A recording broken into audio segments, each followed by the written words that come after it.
World media ਦੇਖ ਰਹੇ ਦੋਸਤੋ, ਤੁਹਾਡਾ ਹਾਰਦਿਕ ਸਵਾਗਤ। ਜੀ ਆਇਆਂ ਨੂੰ, ਖੁਸ਼ ਆਮਦੀਦ। ਮੈਂ ਸੁਰਿੰਦਰ ਮਚਾਕੀ ਲੈ ਕੇ ਹਾਜ਼ਰ ਹਾਂ ਭਖ ਦੇ ਮਸਲੇ ਦੇ ਉੱਤੇ ਟਾਕ ਸ਼ੋ ਅੱਜ ਦੀ ਗੱਲ। ਦੋਸਤੋ, ਅੱਜ ਸ਼ਹੀਦ ਆਜ਼ਮ ਪਰਮ ਗੁਣੀ ਭਗਤ ਸਿੰਘ ਦਾ ਜਨਮ ਦਿਨ।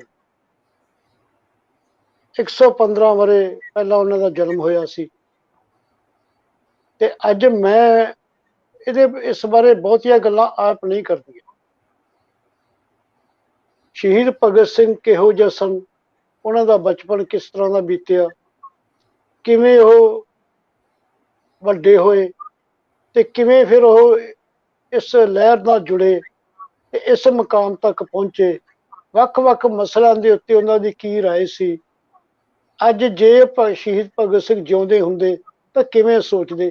ਬਹੁਤ ਸਾਰੇ ਮੇਰੇ ਮਨ 'ਚ ਸਵਾਲ ਨੇ, ਤੁਹਾਡੇ ਮਨ ਵਿੱਚ ਵੀ ਸਵਾਲ ਹੋਣਗੇ ਤੇ ਯਕੀਨਨ ਉਹਨਾਂ ਸਵਾਲਾਂ ਦੇ ਸਾਨੂੰ ਜਵਾਬ ਵੀ ਚਾਹੀਦੇ। ਉਹ ਜਵਾਬ ਦੇਣ ਲਈ ਸਾਡੇ ਵਿਚਕਾਰ ਅੱਜ ਸ਼ਹੀਦ ਆਜ਼ਮ ਭਗਤ ਸਿੰਘ ਹੋਰਾਂ ਦੇ ਭਾਣਜੇ ਪ੍ਰੋਫੈਸਰ ਜਗਮੋਹਨ ਸਿੰਘ ਜੀ ਮੌਜੂਦ ਨੇ ਤੇ ਬਿਨਾਂ ਕੋਈ ਹੋਰ ਵਕਤ ਲਿਆ ਮੈਂ ਆਓ ਆਪਾਂ ਉਹਨਾਂ ਦੇ ਰੂਬਰੂ ਹੋਈਏ। ਸਵਾਗਤ ਪ੍ਰੋਫੈਸਰ ਸਾਹਿਬ। ਬਹੁਤ ਬਹੁਤ ਮਿਹਰਬਾਨੀ ਜੀ। ਤੁਹਾਡੇ ਵਰਲਡ ਮੀਡੀਆ ਦੇ ਲਿਸਨਰਸ ਨੂੰ ਮੇਰੀ ਸਤਿ ਸ੍ਰੀ ਅਕਾਲ, ਨਮਸਕਾਰ, ਆਦਾਬ। ਇੱਕ ਤਾਂ ਪ੍ਰੋਫੈਸਰ ਸਾਹਿਬ ਮੈਂ ਸ਼ੁਰੂ 'ਚ ਹੀ ਤੁਹਾਨੂੰ ਪੁੱਛ ਲਵਾਂ, ਕਿਉਂਕਿ ਬੜਾ ਇੱਕ ਘਚੋਲਾ ਜਿਹਾ ਪਿਆ ਹੋਇਆ। ਕੁਝ ਕਿਤਾਬਾਂ, ਕੁਝ ਰੈਫਰੈਂਸ ਸ਼ਹੀਦ ਆਜ਼ਮ ਭਗਤ ਸਿੰਘ ਦਾ ਜਨਮ ਦਿਨ 27 ਸਤੰਬਰ ਦੱਸ ਰਹੇ ਨੇ ਤੇ ਕੁਝ 28 ਦਸੰਬਰ ਦੱਸ ਰਹੇ ਨੇ। ਥੋੜਾ ਜਿਹਾ ਇਹਨੂੰ ਸਾਫ਼ ਕਰੋ, ਫਿਰ ਆਪਾਂ ਅੱਗੇ ਤੁਰੀਏ। ਦੇਖੋ, ਇਹ ਹੈ ਕਿ ਵੀ ਉਹਨਾਂ ਦਾ ਜਨਮ ਤੇ 28 ਸਤੰਬਰ 1907 ਦਾ ਹੀ ਹੈ, ਕਿਉਂਕਿ ਉਸ ਸ਼ਨੀਚਰਵਾਰ ਦਾ ਦਿਨ ਸੀ, 13 ਅੱਸੂ ਦਾ ਵੀ ਸੀ, ਔਰ ਉਹਨੂੰ ਪੂਰਾ ਘਰ ਦੇ ਰਿਕਾਰਡ ਮੁਤਾਬਕ ਵੀ ਉਹ 28 ਸਤੰਬਰ ਹੈ। ਇਹ 27 ਸਤੰਬਰ ਵਾਲੀ ਜਿਹੜੀ ਪ੍ਰੋਬਲਮ ਹੈ ਉਹ ਇਸ ਕਰਕੇ ਆਈ ਕਿ ਜਿਹੜੀ ਸਭ ਤੋਂ ਪਹਿਲੀ ਉਹਨਾਂ ਦੀ ਅੰਗਰੇਜ਼ੀ ਵਿੱਚ ਬਾਇਓਗ੍ਰਾਫੀ ਪੰਜਾਬੀ ਯੂਨੀਵਰਸਿਟੀ ਨੇ ਛਾਪੀ, ਉਹਦੇ 'ਚ ਬਾਕੀ ਰੈਫਰੈਂਸ ਠੀਕ ਸੀ ਤੇ ਕਿਤੇ ਮਤਲਬ ਇਹ ਗਲਤੀ ਹੋ ਗਈ, ਔਰ ਉਹ ਗਲਤੀ ਅੱਜ ਤੱਕ ਮਤਲਬ ਚੱਲਦੀ ਰਹੀ। ਔਰ ਕਾਫੀ ਕੋਸ਼ਿਸ਼ ਕਰਨ ਤੋਂ ਬਾਅਦ ਮਤਲਬ ਜਿਹੜਾ ਗਵਰਨਮੈਂਟ ਰਿਕਾਰਡਸ ਵਿੱਚੋਂ ਉਹਨੂੰ 28 ਕੀਤਾ। ਈਵਨ ਇੰਟਰਨੈਟ ਤੇ ਜਿਹੜਾ ਵਿਕੀਪੀਡੀਆ ਹੈ ਉਹਦੇ ਵਿੱਚ ਵੀ ਉਹ 28 ਹੈ। ਲੇਕਿਨ ਉਹ ਹੀ ਜਿਹੜਾ ਜਿਸ ਤਰ੍ਹਾਂ ਹੱਸ ਰਿਹਾ ਸੀ ਕਿ ਵੀ ਇੰਟਰਨੈਟ ਇਹੋ ਜਿਹੀ ਚੀਜ਼ ਹੈ, ਇਹਦੇ 'ਚ ਇੱਕ ਵਾਰੀ ਜਿਹੜੀ ਚੀਜ਼ ਸੁੱਟਦੀ ਉਹ ਘੁੰਮੀ ਜਾਂਦੀ ਹੈ, ਔਰ ਉਹਦੇ 'ਚ ਕਨਫਿਊਜ਼ਨ ਜਿਹੜੀ ਹੈਗੀ ਹੈ ਉਹ ਮਤਲਬ ਚੱਲਦੀ ਜਾਂਦੀ ਹੈਗੀ ਹੈ। ਤੋ ਇਸ ਕਰਕੇ 28 ਸਤੰਬਰ 1907 ਉਹਨਾਂ ਦੀ ਐਗਜ਼ੈਕਟ ਡੇਟ ਹੈਗੀ ਹੈ।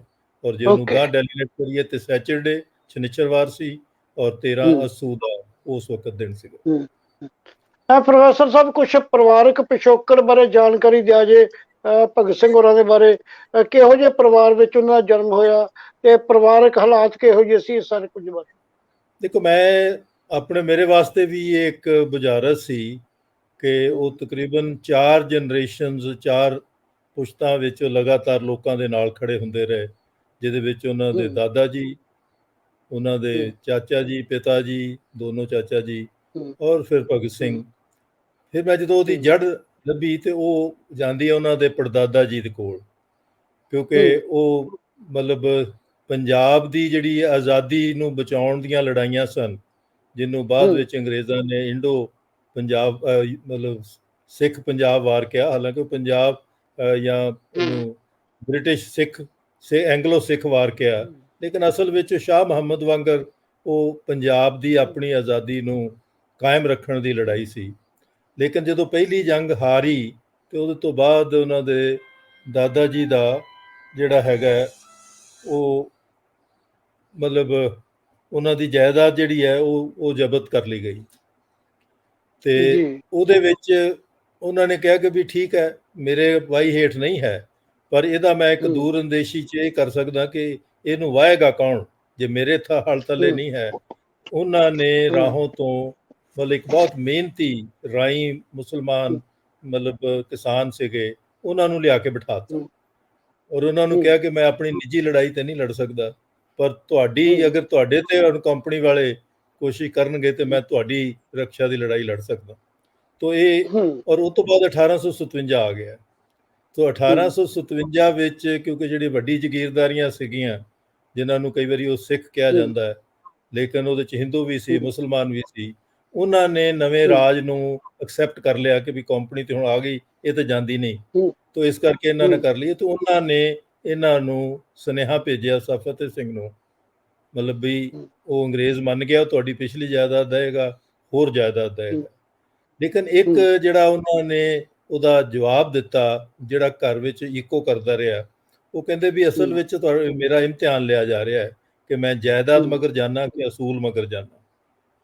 ਔਰ ਉਹ ਕਿਵੇਂ ਇਤਿਹਾਸ ਨੂੰ ਵਰਤਦੇ ਨੇ ਕਿ ਖਟਕੜ ਕਲਾਂ ਇੱਕ ਝੰਡਾ ਜੀ ਗੁਰਦੁਆਰਾ ਹੈ, ਜਿਹਦਾ ਲਿੰਕ ਜਿਹੜਾ ਹੈ ਉਹ ਗੁਰੂ ਗੋਬਿੰਦ ਸਿੰਘ ਜੀ ਦੇ ਨਾਲ ਜੁੜ ਜਾਂਦਾ ਹੈ, ਕਿਉਂਕਿ ਜਦੋਂ ਉਹਨਾਂ ਨੇ ਮਹੰਤਾਂ ਨੂੰ ਮਾਰ ਕੇ ਨਵਾਂ ਪ੍ਰਬੰਧ ਸ਼ੁਰੂ ਕੀਤਾ ਤੇ ਸ਼ਾਇਦ ਇੱਥੋਂ ਇਹਨਾਂ ਦੇ ਬਜ਼ੁਰਗਾਂ ਨੇ ਉਹ ਪ੍ਰੋਟੈਕਸ਼ਨ ਦਾ ਫਾਇਦਾ ਲਿਆ ਹੋਵੇ, ਤੇ ਉਹ ਉਹਨਾਂ ਨੇ ਯਾਦ ਕਰਾਇਆ ਕਿ ਜਦੋਂ ਸਾਡੇ ਬਜ਼ੁਰਗਾਂ ਨੇ ਗੁਰੂ ਗੋਬਿੰਦ ਸਿੰਘ ਨਾਲ ਰਿਸ਼ਤਾ ਜੋੜਿਆ ਸੀ ਤਾਂ ਇੱਕੋ ਗੱਲ ਸਿੱਖੀ ਸੀ ਕਿ ਜਿੱਥੇ ਵੀ ਲੋਕ ਆਪਣੇ ਹੱਕ ਲਈ ਖੜੇ ਹੋਣ ਜਾਂ ਲੜਨ, ਉਹਨਾਂ ਨਾਲ ਖੜੇ ਹੋਣਾ।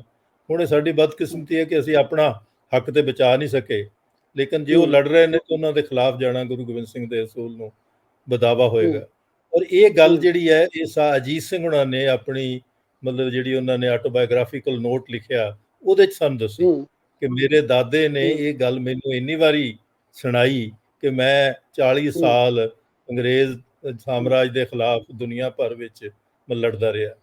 ਤਾਂ ਉਹਦਾ ਜਿਹੜਾ ਮੈਂ ਸਮਝਦਾ ਕਿ ਇੱਕ ਬਹੁਤ ਕਮਾਲ ਹੈ ਕਿ ਜਦੋਂ ਭਗਤ ਸਿੰਘ ਹੁਣਾਂ ਨੇ ਆਪਣੇ ਪਿਤਾ ਜੀ ਨੂੰ ਕਿਉਂਕਿ ਉਹ ਇੱਕ ਇਹੋ ਜਿਹੀ ਜਗ੍ਹਾ ਤੇ ਸੀ, ਜਦੋਂ ਉਹਨਾਂ ਨੇ ਕੁਛ ਗੱਲ ਕਹਿਤੀ ਜਿਹੜੀ ਟੈਕਨੀਕਲ ਸੀ, ਹਾਲਾਂਕਿ ਲੀਗਲੀ ਠੀਕ ਵੀ ਸੀ, ਕਿ ਵੀ ਉਸ ਟ੍ਰਿਬਿਊਨਲ ਨੂੰ ਕੱਚਿਆਂ ਕੀਤਾ ਜਾਵੇ। ਅਗਰ ਇਹ ਕਿਹਾ ਜਾਵੇ ਕਿ ਭਗਤ ਸਿੰਘ ਨੇ ਡਿਫੈਂਸ ਦੇਣੀ ਹੈ ਤੇ ਉਹ ਦਿੱਤੀ ਨਹੀਂ, ਤਾਂ ਭਗਤ ਸਿੰਘ ਨੇ ਕਿਹਾ ਕਿ ਪਹਿਲੀ ਗੱਲ ਤਾਂ ਤੁਸੀਂ ਮੈਨੂੰ ਆਪਣੇ ਦੋਸਤਾਂ ਤੋਂ ਵੱਖਰਾ ਕਰ ਰਹੇ ਹੋ, ਕਿਉਂਕਿ ਮੈਂ ਦੋਸਤਾਂ ਨੂੰ ਛੱਡ ਕੇ ਨਹੀਂ ਸਕਦਾ। ਦੂਸਰੀ ਗੱਲ ਹੈ ਕਿ ਤੁਸੀਂ ਮੇਰੇ ਪਿਤਾ ਹੋ ਤੇ ਮੈਂ ਬੜੀ ਮਤਲਬ ਠਰਮੇ ਨਾਲ ਕਹਿਣਾ ਚਾਹੁੰਦਾ ਕਿ ਤੁਸੀਂ ਮੈਨੂੰ ਪੁੱਛੇ ਬਗੈਰ ਇਹ ਫੈਸਲਾ ਕਿਵੇਂ ਲਿਆ। ਪਰ ਇੱਕ ਗੱਲ ਮੈਂ ਕਹਿੰਦਾ ਤੁਹਾਨੂੰ ਬੜੀ ਸਾਫ਼ ਦੱਸਦੇ ਹਾਂ ਕਿ ਜਦੋਂ ਮੈਨੂੰ ਜ਼ਿੰਦਗੀ ਤੇ ਅਸੂਲ ਚੋਂ ਚੁਣਨਾ ਪਿਆ ਤੇ ਮੈਂ ਅਸੂਲ ਚੁਣਾਂਗਾ, ਜ਼ਿੰਦਗੀ ਨਹੀਂ ਚੁਣਾਂਗਾ। ਤਾਂ ਮੈਂ ਸਮਝਦਾ ਕਿ ਉਹ ਜਾਇਦਾਦ ਤੇ ਅਸੂਲ ਤੋਂ ਲੈ ਕੇ ਜ਼ਿੰਦਗੀ ਤੇ ਅਸੂਲ ਤੱਕ ਦਾ ਜਿਹੜਾ ਸਫ਼ਰ ਹੈ ਉਹ ਉਸ ਪਰਿਵਾਰ ਦਾ ਸਫ਼ਰ ਹੈ। ਇਹ ਇੱਕ ਪੱਖ ਹੈ। ਇਸੇ ਕਰਕੇ ਜਿਹੜਾ ਖਟਕੜ ਕਲਾਂ ਵਾਲਾ ਘਰ ਹੈ ਉਹ ਮਤਲਬ ਉਹਨਾਂ ਦੇ ਪੜਦਾਦਾ ਜੀ ਨੇ ਬਣਾਇਆ, ਜਿਹਨੂੰ ਅੱਜ ਨੈਸ਼ਨਲ ਮੋਨੂਮੈਂਟ ਦੇ ਤੌਰ ਤੇ ਰੱਖਿਆ ਗਿਆ, ਕਿਉਂਕਿ ਉਹਦੇ ਵਿੱਚ ਇੱਕ ਦੂਸਰਾ ਫੈਸਲਾ ਜਿਹੜਾ ਉਹਨੇ 1858 ਚ ਲਿਆ, ਜਿਹੜਾ ਅੱਜ ਦੀ ਕਿਸਾਨੀ ਨਾਲ, ਅੱਜ ਦੇ ਮਤਲਬ ਸਾਡੇ ਸਾਰੇ ਜੀਵਨ ਨਾਲ ਬਹੁਤ ਜੁੜਿਆ ਹੋਇਆ। ਉਹਨਾਂ ਨੇ ਕਿਹਾ ਕਿ ਵੀ ਮੈਂ ਦੀਵਾਨਖਾਨਾ ਬਣਾ ਰਿਹਾ। ਤੇ ਦੀਵਾਨਖਾਨਾ ਜਿਹੜਾ ਹੈ ਉਹ ਕਹਿੰਦੇ ਜੀ ਇਹ ਕਾਹਦੇ ਲਈ? ਉਹ ਕਹਿੰਦੇ ਦੇਖੋ ਰਾਜ ਆਉਂਦੇ ਜਾਂਦੇ ਰਹਿਣੇ ਨੇ, ਰਣਜੀਤ ਸਿੰਘ ਦਾ ਰਾਜ ਆਇਆ ਚਲਾ ਗਿਆ, ਕੰਪਨੀ ਦਾ ਰਾਜ 1857 ਚ ਖਤਮ ਹੋ ਗਿਆ, ਹੁਣ ਇਹ ਵੀ ਚਲਾ ਜਾਏਗਾ, ਪਰ ਤੁਹਾਡੀਆਂ ਸਮੱਸਿਆਵਾਂ ਦਾ ਹੱਲ ਤਾਂ ਨਿਕਲੇਗਾ ਜੇ ਤੁਸੀਂ ਸਿਰ ਜੋੜ ਕੇ ਉਹਨਾਂ ਨੂੰ ਪਛਾਣੋਗੇ। ਜਦੋਂ ਤੁਸੀਂ ਅੰਗੋਗੇ ਫਿਰ ਉਹਦਾ ਹੱਲ ਨਿਕਲੇਗਾ। ਤਾਂ ਉਹ ਮਤਲਬ ਅਰਜਨ ਸਿੰਘ ਹੁਣਾਂ ਨੇ ਆਪਣੇ ਘਰ ਚ ਲਿਆ ਤੇ ਭਗਤ ਸਿੰਘ ਹੁਣਾਂ ਨੂੰ ਹਰ ਗਰਮੀਆਂ ਵਿੱਚ ਇਹਨੂੰ ਦੇਸ ਕਹਿੰਦੇ ਸੀ, ਉਹ ਬਾਰ ਸੀ ਜਿਹੜਾ ਲਾਇਲਪੁਰ, ਇਹਨੂੰ ਬਾਰ ਕਹਿੰਦੇ ਸੀ ਵੀ ਦੇਸ ਗਏ ਹੋਏ, ਤੇ ਉਹ ਉਹਨਾਂ ਨੂੰ ਲੈ ਕੇ ਆਉਂਦੇ ਸੀ ਤੇ ਉਹਨਾਂ ਵੈਲਿਊਜ਼ ਨਾਲ ਜੋੜਦੇ ਸੀ। ਤਾਂ ਇਹ ਇੱਕ ਮਤਲਬ ਕੰਟੀਨਿਊਟੀ ਉਹਦੀ ਹੈ।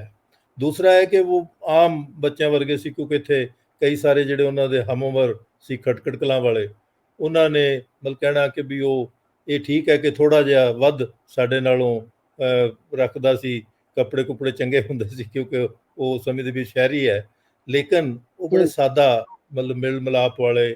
ਲੇਕਿਨ ਇਹ ਵੀ ਨਾਬਰੀ ਸੀ ਕਿ ਜਿਹੜੇ ਸਾਡੇ ਮਤਲਬ ਉਸ ਪਰਿਵਾਰ ਦੇ ਰਿਸ਼ਤੇਦਾਰ ਸਰਕਾਰੀਏ ਹੋ ਗਏ, ਉਹਨਾਂ ਦੇ ਮਿਹਣੇ ਤੋਂ ਉਹਨਾਂ ਨੇ ਆਪਣੇ ਬਾਬਾ ਜੀ ਨੂੰ ਕਿਹਾ ਕਿ ਨਹੀਂ ਮੈਂ ਆਪਣੇ ਮਕਾਨ 'ਚ ਸੌਣਾ ਹੈ, ਉਹਨਾਂ ਦੇ ਨਹੀਂ ਜਾ ਕੇ ਸੌਣਾ। ਉਹ ਇੱਕ ਪੱਖ ਹੈ। ਤੀਜੀ ਇੱਕ ਗੱਲ ਮੈਂ ਹਾਂਜੀ ਹਾਂ ਕਰੋ, ਮੈਂ ਥੋੜੀ ਜਿਹੀ ਮਾਫੀ ਚਾਹਣਾ। ਤੁਸੀਂ ਕਿਹਾ ਸੀ ਨਾ ਬਿਲਕੁਲ ਸਧਾਰਨ ਬੱਚਾ ਵਰਗੀ ਉਹਨਾਂ ਦੀ ਜ਼ਿੰਦਗੀ ਸੀ ਜਾਂ ਕੁਛ ਵੀ ਹੈ, ਪਰ ਇੱਕ ਗੱਲ ਬੜੀ ਮਿੱਥ ਵਾਂਗ ਪੜ੍ਹਾਈ ਜਾਂਦੀ ਹੈ, ਕਿਤਾਬਾਂ 'ਚ ਵੀ ਪੜ੍ਹੀ ਹੈ, ਸੁਣਿਆ ਵੀ ਬਹੁਤ ਹੈ ਕਿ ਸ਼ਹੀਦ ਭਗਤ ਸਿੰਘ ਆਮ ਬੱਚਿਆਂ ਵਰਗਾ ਨਹੀਂ ਸੀ, ਬਚਪਨ ਤੋਂ ਹੀ ਉਹ ਕ੍ਰਾਂਤੀਕਾਰੀ ਸੁਭਾਅ ਦਾ ਸੀ। ਤੇ ਉਹਦੇ ਨਾਲ ਇਹ ਗੱਲ ਦੀ ਪੁਸ਼ਟੀ ਵਜੋਂ ਬੰਦੂਕਾਂ ਬੀਜਣ ਵਾਲੀ ਕਹਾਣੀ ਸੁਣਾਈ ਜਾਂਦੀ ਹੈ। ਮੈਂ ਉਸ ਪ੍ਰਸੰਗ ਦੇ ਵਿੱਚ ਉਸ ਪ੍ਰਸੰਗ 'ਚ ਜਾਣਨਾ ਚਾਹੁੰਦਾ। ਉਹਦਾ ਵੀ ਤੁਹਾਨੂੰ ਉਸ ਉਮਰ ਵਿੱਚ ਜਿਹੜੀ ਉਹਨਾਂ ਦੀ ਮਤਲਬ 3-4 ਸਾਲ ਦੀ ਉਮਰ ਹੈ, ਉਹਦੇ ਦੋ ਘਟਨਾਵਾਂ ਨੇ। ਮੇਰੇ ਮਦਰ ਦਾ ਜਨਮ ਹੈ, ਕਿਉਂਕਿ ਜਦੋਂ ਸਾਡੇ ਨਾਨਾ ਜੀ ਸਵਰਨ ਸਿੰਘ 20 ਜੁਲਾਈ 1910 ਨੂੰ ਸ਼ਹੀਦ ਹੁੰਦੇ ਨੇ। ਮਤਲਬ ਉਹ ਵੀ 23-24 ਸਾਲ ਦੀ ਉਮਰ ਸੀ ਉਹਨਾਂ ਦੀ, ਔਰ ਉਦੋਂ ਮੇਰੀ ਮਾਂ ਦਾ ਜਨਮ ਹੁੰਦਾ ਹੈ 1 ਜੁਲਾਈ 1910 ਨੂੰ।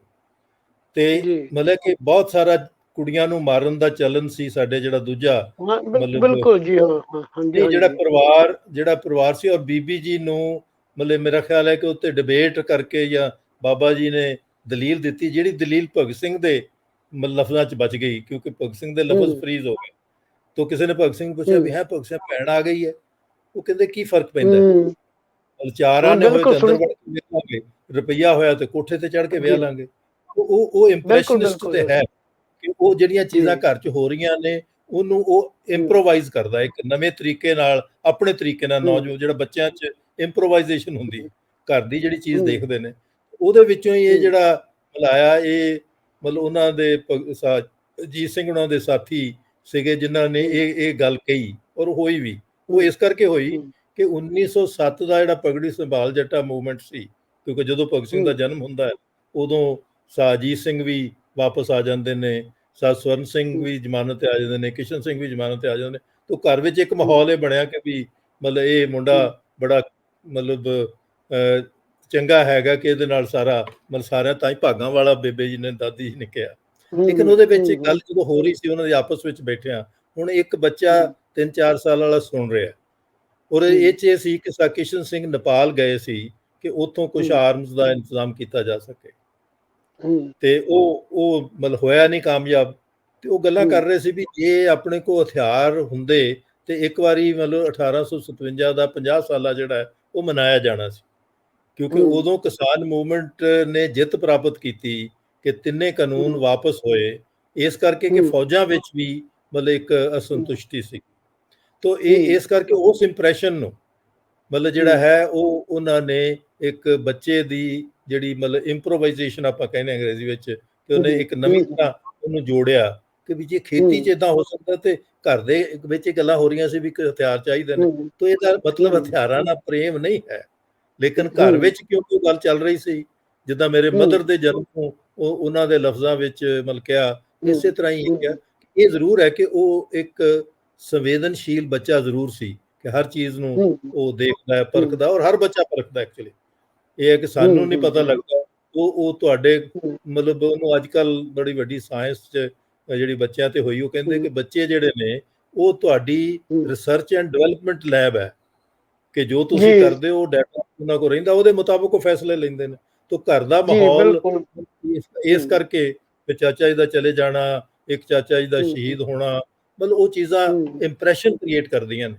ਪਰ ਉਹਦੇ 'ਚ ਮੈਂ ਸਮਝਦਾ ਕਿ ਜਿਹੜਾ ਸਭ ਤੋਂ ਇੰਟਰਸਟਿੰਗ ਉਹਨਾਂ ਦੇ ਬਚਪਨ ਦਾ ਪਾਰਟ ਹੈ, ਮੈਂ ਇਹ ਸਵਾਲ ਤੇ ਕਾਫੀ ਸੋਚਣ ਦੀ ਕੋਸ਼ਿਸ਼ ਕੀਤੀ ਕਿ ਭਗਤ ਸਿੰਘ 12 ਸਾਲ ਦੀ ਉਮਰ ਵਿੱਚ ਜਲਿਆਂਵਾਲੇ ਬਾਗ ਕਿਉਂ ਗਿਆ, ਕਿਹੜੀ ਚੀਜ਼ ਉਹਨੂੰ ਖਿੱਚ ਕੇ, ਔਰ ਉਹਦਾ ਕਾਰਨ ਇਹ ਸੀਗਾ ਕਿ ਜਿਹੜੇ ਉਹਨਾਂ ਦੇ ਤਾਇਆ ਜੀ ਮਤਲਬ ਸੀਗੇ ਪ੍ਰੋ ਬ੍ਰਿਟਿਸ਼ਰ ਦਿਲਬਾਗ ਸਿੰਘ ਹੁਣੀ, ਉਹ ਆਣ ਕੇ ਕਹਾਣੀਆਂ ਸੁਣਾ ਰਹੇ ਨੇ ਵੀ ਨਹੀਂ ਜੀ ਸਰਕਾਰ ਤੇ ਬੜੀ ਇਨਸਾਫ ਪਸੰਦ ਹੈ, ਇਹ ਜ਼ਰੂਰ ਲੋਕਾਂ ਨੇ ਸ਼ਰਾਰਤ ਕੀਤੀ ਹੋਣੀ ਹੈ ਤਾਂ ਗੋਲੀ ਚੱਲੀ ਹੈ, ਜੋ ਕਹਿ ਰਹੇ ਨੇ ਨਹੀਂ ਇੰਨਾ ਠੀਕ ਨਹੀਂ ਹੈ। ਜਿਹੜਾ ਅੱਜ ਵੀ ਜਿਹੜਾ ਸਰਕਾਰੀ ਹੈ ਉਹ ਉਸੇ ਤਰ੍ਹਾਂ ਦੀ ਦਲੀਲ ਦਿੰਦਾ। ਤੇ ਮੈਂ ਕਿਹਾ ਉਹਦੇ ਦਾਦਾ ਜੀ ਨੇ ਇੱਕ ਗੱਲ ਭਗਤ ਸਿੰਘ ਨੂੰ ਜ਼ਰੂਰ ਉਹਦੇ ਮਨ 'ਚ ਪਾਤੀ ਸੀ ਵੀ ਕੋਈ ਗੱਲ ਸੁਣ ਕੇ ਨਹੀਂ ਮੰਨਣੀ, ਉਹਨੂੰ ਮਤਲਬ ਪਰਖ ਕੇ ਮੰਨੋ। ਔਰ ਉਹ 12 ਸਾਲ ਦਾ ਲੜਕਾ ਮਾਰਸ਼ਲ ਲਾ ਲੱਗੇ ਹੋਏ 'ਚ ਵੀ ਪਹੁੰਚ ਜਾਂਦਾ, ਕਿਉਂਕਿ ਬੱਚਾ ਹੈ, ਔਰ ਉੱਥੇ ਉਹ ਅੱਖਾਂ ਨਾਲ ਦੇਖਦਾ ਹੈ ਕਿ ਵੀ ਵਾਕਿਆ ਹੀ ਉੱਥੇ ਜਿਹੜਾ ਹੈ ਵੀ ਸਾਰੀ ਮਿੱਟੀ ਖੂਨ ਨਾਲ ਭਿੱਜੀ ਹੋਈ ਹੈ। ਉਹ ਇੱਕ ਯਾਦਦਾਸ਼ਤ ਵੀ ਲਿਆਉਂਦਾ। ਮੇਰੇ ਮਦਰ ਕਿਉਂਕਿ ਉਹਨਾਂ ਤੋਂ 3 ਸਾਲ ਛੋਟੇ ਸੀ, ਉਹ ਮਤਲਬ ਬੜੇ ਚਾਅ ਨਾਲ ਕਿ ਵੀ ਵੀਰ ਆਇਆ ਹੈ, ਤੇ ਕਹਿੰਦੇ ਵੀ ਅੱਜ ਮੇਰਾ ਮਨ ਬਹੁਤ ਅਫਸੋਸ।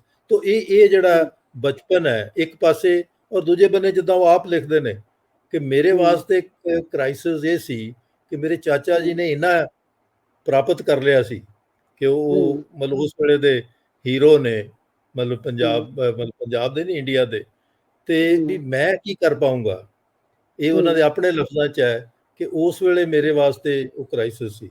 ਸੋ ਮੈਂ ਸਮਝਦਾ ਕਿ ਉਹ ਜਿਹੜਾ ਤੁਸੀਂ ਬਿਲਕੁਲ ਠੀਕ ਗੱਲ ਕਹੀ ਹੈ ਕਿ ਅਸੀਂ ਬਹੁਤ ਸਾਰੀ ਚੀਜ਼ਾਂ ਨੂੰ ਮਿੱਥ ਬਣਾਉਣ ਦੀ ਕੋਸ਼ਿਸ਼ ਕਰਦੇ ਹਾਂ, ਉਹਦੇ ਮਤਲਬ ਜਿਹੜਾ ਯਥਾਰਥਿਕ ਪੱਖ ਹੈ ਉਹਦੇ ਵਿੱਚ ਉਹਨੂੰ ਦੇਖਣ ਦੀ ਕੋਸ਼ਿਸ਼ ਨਹੀਂ ਕਰਦੇ। ਪਰ ਜਦੋਂ ਫਿਰ ਅਸੀਂ ਉਹਨੂੰ ਯਥਾਰਥਿਕ ਪੱਖ ਵਿੱਚ ਦੇਖਾਂਗੇ ਤੇ ਅਸੀਂ ਆਪਣੇ ਬੱਚਿਆਂ ਨੂੰ ਵੀ ਦੇਖ ਸਕਦੇ ਹਾਂ ਕਿ ਅਸੀਂ ਉਹਨਾਂ ਵਿੱਚ ਕੀ ਮਤਲਬ ਕ੍ਰੀਏਟ ਕਰ ਰਹੇ ਹਾਂ। ਤੋ ਉਹ ਭਗਤ ਸਿੰਘ ਦਾ ਮਤਲਬ ਸਿੱਖਣ ਵਾਲਾ ਹੈਗਾ।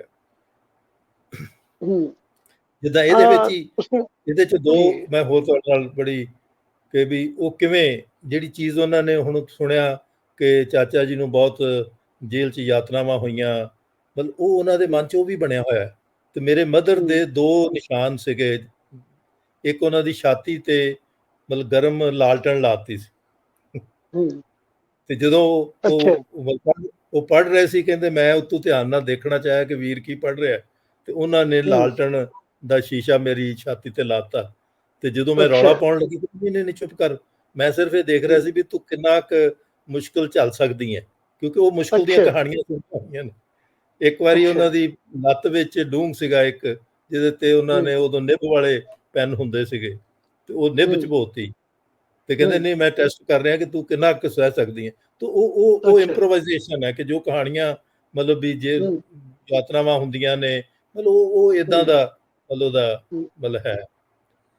ਸੋ ਮੈਂ ਸਮਝਦਾ ਅ, ਕਿ ਬਚਪਨ 'ਚ ਹੀ ਲੈਣਾ ਚਾਹੀਦਾ ਹੈ। ਉਹਦੇ ਵਿੱਚ ਕੋਈ ਮਤਲਬ ਉਹ ਕਿਉਂਕਿ ਉਸ ਵੇਲੇ ਇਦਾਂ, ਕਿਉਂਕਿ ਬਾਅਦ ਵਿੱਚ ਜਾ ਕੇ ਸਾਨੂੰ ਯਾਦ ਆਇਆ ਕਿ ਅੱਛਾ ਭਗਤ ਸਿੰਘ ਇਹ ਵੀ ਕਰਦਾ ਸੀਗਾ, ਤੇ ਉਹਦੇ ਨਾਲ ਮਤਲਬ ਕੀਤਾ ਜਾਵੇ। ਅੱਛਾ ਜੀ ਭਗਤ ਸਿੰਘ ਦੀ ਜਿਹੜਾ ਸਭ ਤੋਂ ਵੱਧ ਚਰਚਾ ਹੋਈ ਹੈ, ਜੀ ਇਹ ਚਰਚਾ ਇੱਕ ਉਹਨਾਂ ਨੇ ਇੱਕ ਕਿਤਾਬਚਾ ਲਿਖਿਆ ਸੀ, ਜੀ ਜਿਹੜਾ ਮੇਰੇ ਖਿਆਲ ਕਿਸੇ ਕਿਤਾਬ ਦੀ ਭੂਮਿਕਾ ਸੀਗੀ, ਮੈਂ ਜੀ ਨਾਸਤਿਕ ਕਿਉਂ ਹਾਂ, ਮੈਂ ਨਾਸਤਿਕ ਕਿਉਂ ਹਾਂ। ਇਹ ਨਹੀਂ ਜਿਹੜੀ ਕਿਤਾਬ ਉਹਨਾਂ ਨੇ ਕਿਤਾਬਚਾ ਲਿਖਿਆ, ਮੈਂ ਨਾਸਤਿਕ ਕਿਉਂ ਹਾਂ, ਹਾਂ, ਜੀ ਉਹਦੇ ਤੇ ਉਹਨਾਂ ਦੇ ਆਪਣੀ ਸ਼ਖਸੀ ਦਾ ਪ੍ਰਭਾਵ ਸੀਗਾ ਜਾਂ ਕੁਝ ਪਰਿਵਾਰਕ ਪਿਛੋਕੜ ਦਾ ਸੀ? ਕਿਉਂਕਿ ਜਿੰਨਾ ਕੁ ਮੈਂ ਪੜ੍ਹਿਆ, ਉਹਨਾਂ ਦਾ ਪਰਿਵਾਰਕ ਪਿਛੋਕੜ ਆਰੀਆ ਸਮਾਜੀ ਦੱਸਿਆ ਜਾਂਦਾ। ਨਹੀਂ, ਮੇਰਾ ਖਿਆਲ ਉਹ ਵੀ ਕੰਪਲੀਟ ਸਟੋਰੀ ਨਹੀਂ ਹੈ। ਜੀ। ਜਦੋਂ ਹੁਣ ਮੈਂ ਰਿਕਾਰਡ ਦੇਖ ਰਿਹਾ ਸੀ, ਤੇ ਉਹ ਦੋਨੋਂ ਦਾਦਾ ਜੀ ਉਹਨਾਂ ਦੇ, ਅਰਜਨ ਸਿੰਘ ਤੇ ਸੁਰਜਨ ਹੂੰ। ਸਿੰਘ ਜਿਹੜੇ ਨੇ, ਉਹ ਹੂੰ। ਪਹਿਲਾਂ ਗਏ ਨੇ ਨਾਮਧਾਰੀਆਂ ਨਾਲ। ਜੀ। ਬੰਗਿਆਂ ਵਿੱਚ ਉਹਨਾਂ ਦਾ ਨਾਮਧਾਰੀਆਂ ਦੀ ਲਿਸਟ ਵਿੱਚ ਨਾਂ ਹੈਗਾ ਵੀ ਖਟਕੜ ਜੀ। ਕਲਾਂ ਦੇ ਅਰਜਨ ਸਿੰਘ ਸੁਰਜਨ ਸਿੰਘ ਜਿਹੜੇ ਨੇ। ਔਰ ਨਾਮਧਾਰੀ ਹੂੰ। ਮੂਵਮੈਂਟ ਜਿਹੜੀ ਹੈ ਉਹ ਹੂੰ। 1857 ਤੋਂ ਬਾਅਦ, ਇਹ ਸਮਝੋ ਕਿ ਪਹਿਲੀ ਆਜ਼ਾਦੀ ਦੀ ਸਪਿਰਿਟ ਨੂੰ ਅੱਗੇ ਕੈਰੀ ਕਰਦੀ ਹੈ। ਹੂੰ। ਲੇਕਿਨ ਜਦੋਂ ਉਹਨਾਂ ਨੂੰ ਸ਼ਹੀਦ ਕੀਤਾ ਗਿਆ, ਤੇ ਫਿਰ ਸਿੰਘ ਸਭਾ ਆਈ। ਹੂੰ। ਸਿੰਘ ਸਭਾ ਜਿਹੜੀ ਹੈ 1872 ਚ ਬਣਾਈ ਗਈ, ਔਰ ਉਹਦਾ ਹੂੰ। ਜਿਹੜਾ ਪ੍ਰੈਜ਼ੀਡੈਂਟ ਸੀ, ਪੈਟਰਨ ਤੇ ਪ੍ਰੈਜ਼ੀਡੈਂਟ, ਉਹ ਹੂੰ। ਗਵਰਨਰ ਪੰਜਾਬ ਤੇ ਕਮਾਂਡਰ ਇਨ ਚੀਫ ਫੌਜਾਂ ਦਾ ਜਿਹੜਾ ਸੀ ਉਹਨੂੰ ਰੱਖਿਆ ਗਿਆ। ਔਰ ਹੂੰ। ਉਹ ਇਹ ਸੀਗਾ ਕਿ ਵੀ ਜਿਹੜਾ ਤੁਹਾਡਾ ਧਾਰਮਿਕ ਪੋਜ਼ਿਟਿਵ ਇਫੈਕਟ ਹੈ, ਜਿਨੇ ਹੂੰ। 15 ਸਾਲਾਂ 'ਚ 1.5 ਲੱਖ ਬੰਦੇ ਕੁਰਬਾਨੀ ਵਾਲੇ ਤਿਆਰ ਕਰਤੇ ਸੀ, ਉਹਨੂੰ ਨਗੇਟ ਜੀ। ਕਿਵੇਂ ਕਰਨਾ। ਅੱਛਾ, ਜੀ। ਉਹਦੇ ਤੇ ਬੈਨ ਲੱਗ ਗਿਆ, ਉਹ ਸਾਰਾ ਹੋ ਗਿਆ। ਤੇ ਹੂੰ। ਫਿਰ ਮਤਲਬ ਉਸ ਵਕਤ ਸਿੱਖਾਂ ਨੇ ਹੀ ਹੂੰ। ਮਤਲਬ ਦਇਆਨੰਦ ਨੂੰ ਬੁਲਾਇਆ ਸੀਗਾ ਇੱਥੇ। ਹੂੰ। ਹੂੰ। ਔਰ ਉਹਦੇ ਚੋਂ ਬਾਬਾ ਜੀ ਦਾ ਪ੍ਰਭਾਵ, ਕਿਉਂਕਿ ਉਦੋਂ ਬਾਬਾ ਜੀ ਆਪ ਕਹਿੰਦੇ ਹੁੰਦੇ ਸੀ ਮੈਂ ਤੇ ਜੱਟ ਸੀਗਾ, ਮਤਲਬ ਪੀਂਦੇ ਖਾਂਦੇ ਸੀਗੇ, ਲੇਕਿਨ ਹੂੰ। ਉਹਦਾ ਪ੍ਰਭਾਵ ਹੋਇਆ ਕਿ ਵੀ ਇਹ ਸਾਰਾ ਛੱਡ ਕੇ ਉਹਨਾਂ ਨੇ ਹੂੰ। 4 ਗੁਣਾਂ ਨੂੰ ਉਹਦੇ 'ਚ ਅਪਣਾਇਆ ਕਿ ਛੂਆ-ਛਾਤ ਹੂੰ। ਖਤਮ ਹੋਣੀ ਚਾਹੀਦੀ। ਹੂੰ। ਮਤਲਬ ਉਹਦੇ ਵਿੱਚ ਇਹ ਹੈ ਕਿ ਵੀ ਤੁਹਾਡੀ ਮੁਕਤੀ ਲੋਕਾਂ ਨਾਲ ਜੁੜੀ ਹੋਈ ਹੈ, ਮਤਲਬ ਜੀ। ਸੋਸ਼ਲਾਈਜੇਸ਼ਨ ਇੰਡੀਵਿਜੂਅਲ ਇੰਟਰਸਟ ਹੂੰ। ਤੋਂ। ਹੂੰ। ਹੂੰ। ਤੀਸਰਾ ਉਹਨਾਂ ਦਾ ਹੈਗਾ ਕਿ ਵੀ ਲੋਕਾਂ ਦੇ ਦੁੱਖ ਸੁੱਖ ਵਿੱਚ ਸਾਂਝੀਵਾਲ ਹੋਵੋ। ਤਾਂ ਉਹਦੇ ਵਿੱਚ ਇਸ ਕਰਕੇ ਸੀਗਾ ਕਿ ਘਰ ਵਿੱਚ ਮਤਲਬ ਹੂੰ। ਨਵਾਂ ਕੋਟ ਲਾਹੌਰ ਵਿੱਚ ਇੱਕ ਮਤਲਬ ਮਕਾਨ ਸੀ, ਜਿਹਦੇ ਵਿੱਚ 20 ਯਤੀਮ ਬੱਚੇ ਵੀ ਜਿਹੜੇ ਨੇ ਉਹ ਬੇਬੇ ਜੀ ਹੂੰ। ਇਹਨਾਂ ਭਗਤ ਸਿੰਘਾਂ ਦੇ ਨਾਲ ਪਲਦੇ ਸੀਗੇ। ਤੋ ਹੂੰ। ਤੋ ਉਹ ਜਿਹੜਾ ਮਤਲਬ ਕਿ ਆਰੀਆ ਸਮਾਜ ਦਾ, ਔਰ ਭਗਤ ਸਿੰਘ ਖੁਦ ਉਹਦੇ ਤੋਂ ਬਰੀ ਕਿਵੇਂ ਹੁੰਦੇ ਨੇ, ਕਿਉਂਕਿ ਜਿਹੜਾ ਉਹ ਉਹਨਾਂ ਦੇ ਵਿਚਾਰਾਂ ਦਾ ਵਿਕਾਸ ਹੈ, ਉਹ ਹੂੰ। ਮਤਲਬ ਮੈਂ ਸਮਝਦਾ ਕਿ ਉਹਦੇ ਕਰਕੇ ਹੀ ਜਿਹੜਾ ਸਭ ਤੋਂ ਇੰਪੋਰਟੈਂਟ ਆਸਪੈਕਟ ਹੈ ਸਰ ਭਗਤ ਸਿੰਘ ਦੇ ਹੂੰ। ਉਸ ਜੀਵਨ ਵਿੱਚੋਂ ਪੋਲੀਟੀਕਲ, ਉਹਨਾਂ ਦਾ ਪਹਿਲਾ ਪੋਲੀਟੀਕਲ ਡਿਸੀਜਨ ਹੈ ਜਦੋਂ ਸਾਥੀ ਇਹ ਕਹਿੰਦੇ ਨੇ ਕਿ ਆਪਾਂ ਮਜ਼ਦੂਰਾਂ ਕਿਸਾਨਾਂ ਨੂੰ ਆਰਗੇਨਾਈਜ਼ ਕਰੀਏ। ਭਗਤ ਸਿੰਘ ਕਹਿੰਦੇ ਵੀ ਉਹਦੇ ਨਾਲ ਪਹਿਲਾਂ ਨੌਜਵਾਨਾਂ ਦੇ ਦਿਮਾਗ ਵਿੱਚੋਂ ਕੁਝ ਬਿਮਾਰੀਆਂ ਜਿਹੜੀਆਂ ਇਸ ਵੇਲੇ ਹੂੰ। ਮਤਲਬ ਪੂਰਾ ਸੰਕਟ ਖੜਾ ਕਰ ਰਹੀਆਂ ਨੇ, ਜਿਹਦੇ ਵਿੱਚ ਹੂੰ। ਧਾਰਮਿਕ ਵਖਰੇਵਾਂਪਨ, ਧਾਰਮਿਕ ਨਫ਼ਰਤ ਹੈਗੀ ਹੈ, ਹੂੰ। ਸੰਪਰਦਾਇਕਤਾ ਹੈਗੀ ਹੈ, ਉਹਨੂੰ ਕਿਵੇਂ ਦੂਰ ਕੀਤਾ ਜਾਵੇ। ਦੂਜਾ ਹੂੰ। ਉਹਦੇ 'ਚ ਹੈਗਾ ਕਿ ਵੀ ਤੁਸੀਂ ਇਨਸਾਨੀਅਤ, ਆਪ ਤੇ ਇਨਸਾਨਾਂ ਨੂੰ ਇਨਸਾਨ ਨਹੀਂ ਸਮਝ ਰਹੇ, ਅਛੂਤ ਕਹਿ ਕੇ ਹੂੰ। ਅਸੀਂ ਹਟਾ ਰਹੇ ਹਾਂ, ਜਿਹਦਾ ਹੂੰ। ਜਿਹੜਾ ਆਰੀਆ ਸਮਾਜ ਉਹਦੀ ਗਰਾਊਂਡ ਦਿੰਦਾ ਸੀ, ਲੇਕਿਨ ਉਹ ਹੂੰ। ਬੜੇ ਅਜੀਬ ਤਰੀਕੇ ਨਾਲ ਵਰਤ ਰਹੇ ਸੀ ਵੀ ਸ਼ੁੱਧੀ ਕਰਨੀ ਹੈ। ਹੂੰ। ਭਗਤ ਸਿੰਘ ਕਹਿੰਦੇ ਵੀ ਹੂੰ। ਇਹ ਨਹੀਂ, ਉਹ ਇਨਸਾਨ ਨੇ ਹੂੰ। ਬਰਾਬਰਤਾ ਕਿਵੇਂ ਦੇਣੀ ਹੈ। ਔਰ ਹੂੰ। ਉਹਦੇ ਵਿੱਚ ਜਿਹੜੀ ਚੀਜ਼ ਉਹਨਾਂ ਨੂੰ ਗਾਈਡ ਕਰ ਰਹੀ ਹੈ, ਜਿਹਦੇ 'ਚ ਉਹਨਾਂ ਨੇ ਨੌਜਵਾਨ ਲਹਿਰ ਖੜੀ ਕੀਤੀ, ਜਿਹਦਾ ਹੂੰ। ਕੱਲ ਹੀ ਅਸੀਂ ਖਟਕੜ ਕਲਾਂ ਉਸ ਨੌਜਵਾਨ ਲਹਿਰ ਨੂੰ ਸਮਰਪਿਤ ਉਹਨਾਂ ਤਿੰਨਾਂ ਦੇ ਬੁੱਤ ਲਾਏ ਨੇ, ਜਿਹੜਾ ਹੂੰ ਮਤਲਬ ਕਹਿੰਦਾ ਕਿ ਜੋਸ਼ ਤੇ ਹੋਸ਼ ਇਕੱਠੇ ਕਰਨੇ ਨੇ। ਮਤਲਬ ਹੂੰ ਫਿਰ ਉਹ ਤੋਂ ਬਾਅਦ ਹੈ ਕਿ ਤੁਸੀਂ ਆਪਣੇ ਦਿਮਾਗ ਵਿੱਚੋਂ ਇਹ ਸੰਪਰਦਾਇਕਤਾ ਜਿਹੜੀ ਹੈ, ਹੂੰ ਧਾਰਮਿਕ ਮਤਲਬ ਅਨੁਵਾਦ ਹੈ, ਇਹਦਾ ਲੜਾਈ ਝਗੜਾ ਹੈ, ਇਹ ਤੁਸੀਂ ਦਿਮਾਗ ਹੂੰ ਚੋਂ ਨੌਜਵਾਨ ਕੱਢਣ ਔਰ ਬਰਾਬਰਤਾ ਹੂੰ ਦੇਣ। ਔਰ ਉਹਦਾ ਇੱਕ ਬਹੁਤ ਹੀ ਵਧੀਆ ਜਿਹੜਾ ਉਹਨਾਂ ਨੇ ਤਰੀਕਾ ਹੂੰ ਲਿਆ, ਉਹ ਜਲਿਆਂਵਾਲੇ ਬਾਗ ਤੋਂ ਪਹਿਲਾਂ ਸੀ। ਕਿਉਂਕਿ ਹੂੰ ਜਲਿਆਂਵਾਲੇ ਬਾਗ ਤੋਂ ਪਹਿਲਾਂ ਜਿਹੜੀ ਏਕਤਾ ਲੋਕਾਂ 'ਚ ਬਣੀ ਕਿ ਰਾਮਨੌਮੀ 9 ਅਪ੍ਰੈਲ 1919 ਨੂੰ ਜਿਹੜੀ ਹੈ ਉਹ ਸਾਂਝੇ ਤੌਰ ਤੇ ਮਨਾਈ ਗਈ।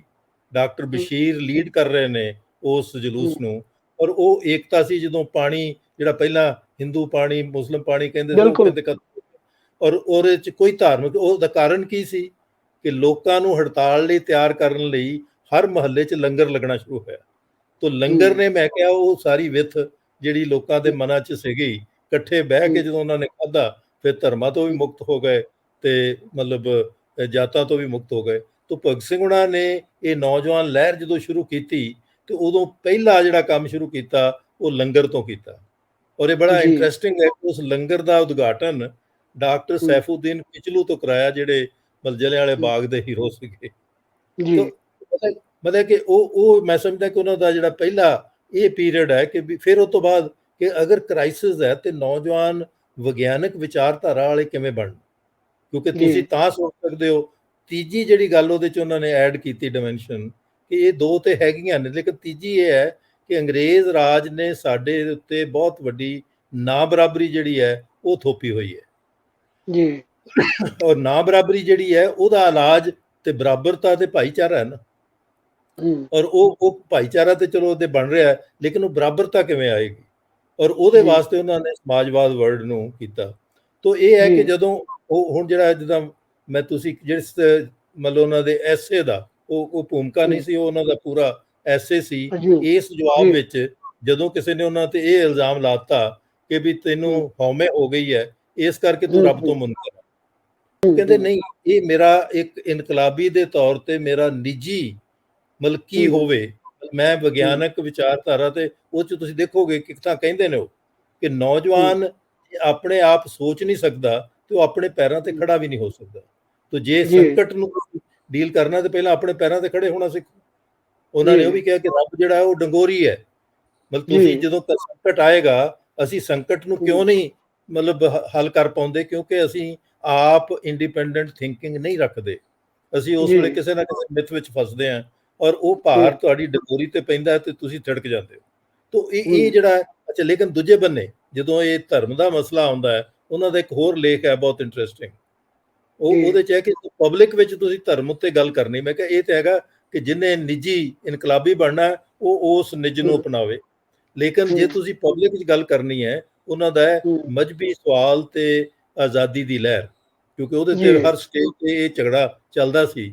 ਤੇ ਉਹਨਾਂ ਨੇ ਲਿਓ ਹੂੰ ਟਾਲਸਟਾਏ ਨੂੰ ਕੋਟ ਕੀਤਾ ਕਿ ਲਿਓ ਟਾਲਸਟਾਏ ਹੂੰ ਨੇ ਬਹੁਤ ਵਧੀਆ ਸਾਨੂੰ ਸਮਝਾਇਆ ਕਿ ਤਿੰਨ ਪੜ੍ਹਤਾਂ ਹੁੰਦੀਆਂ।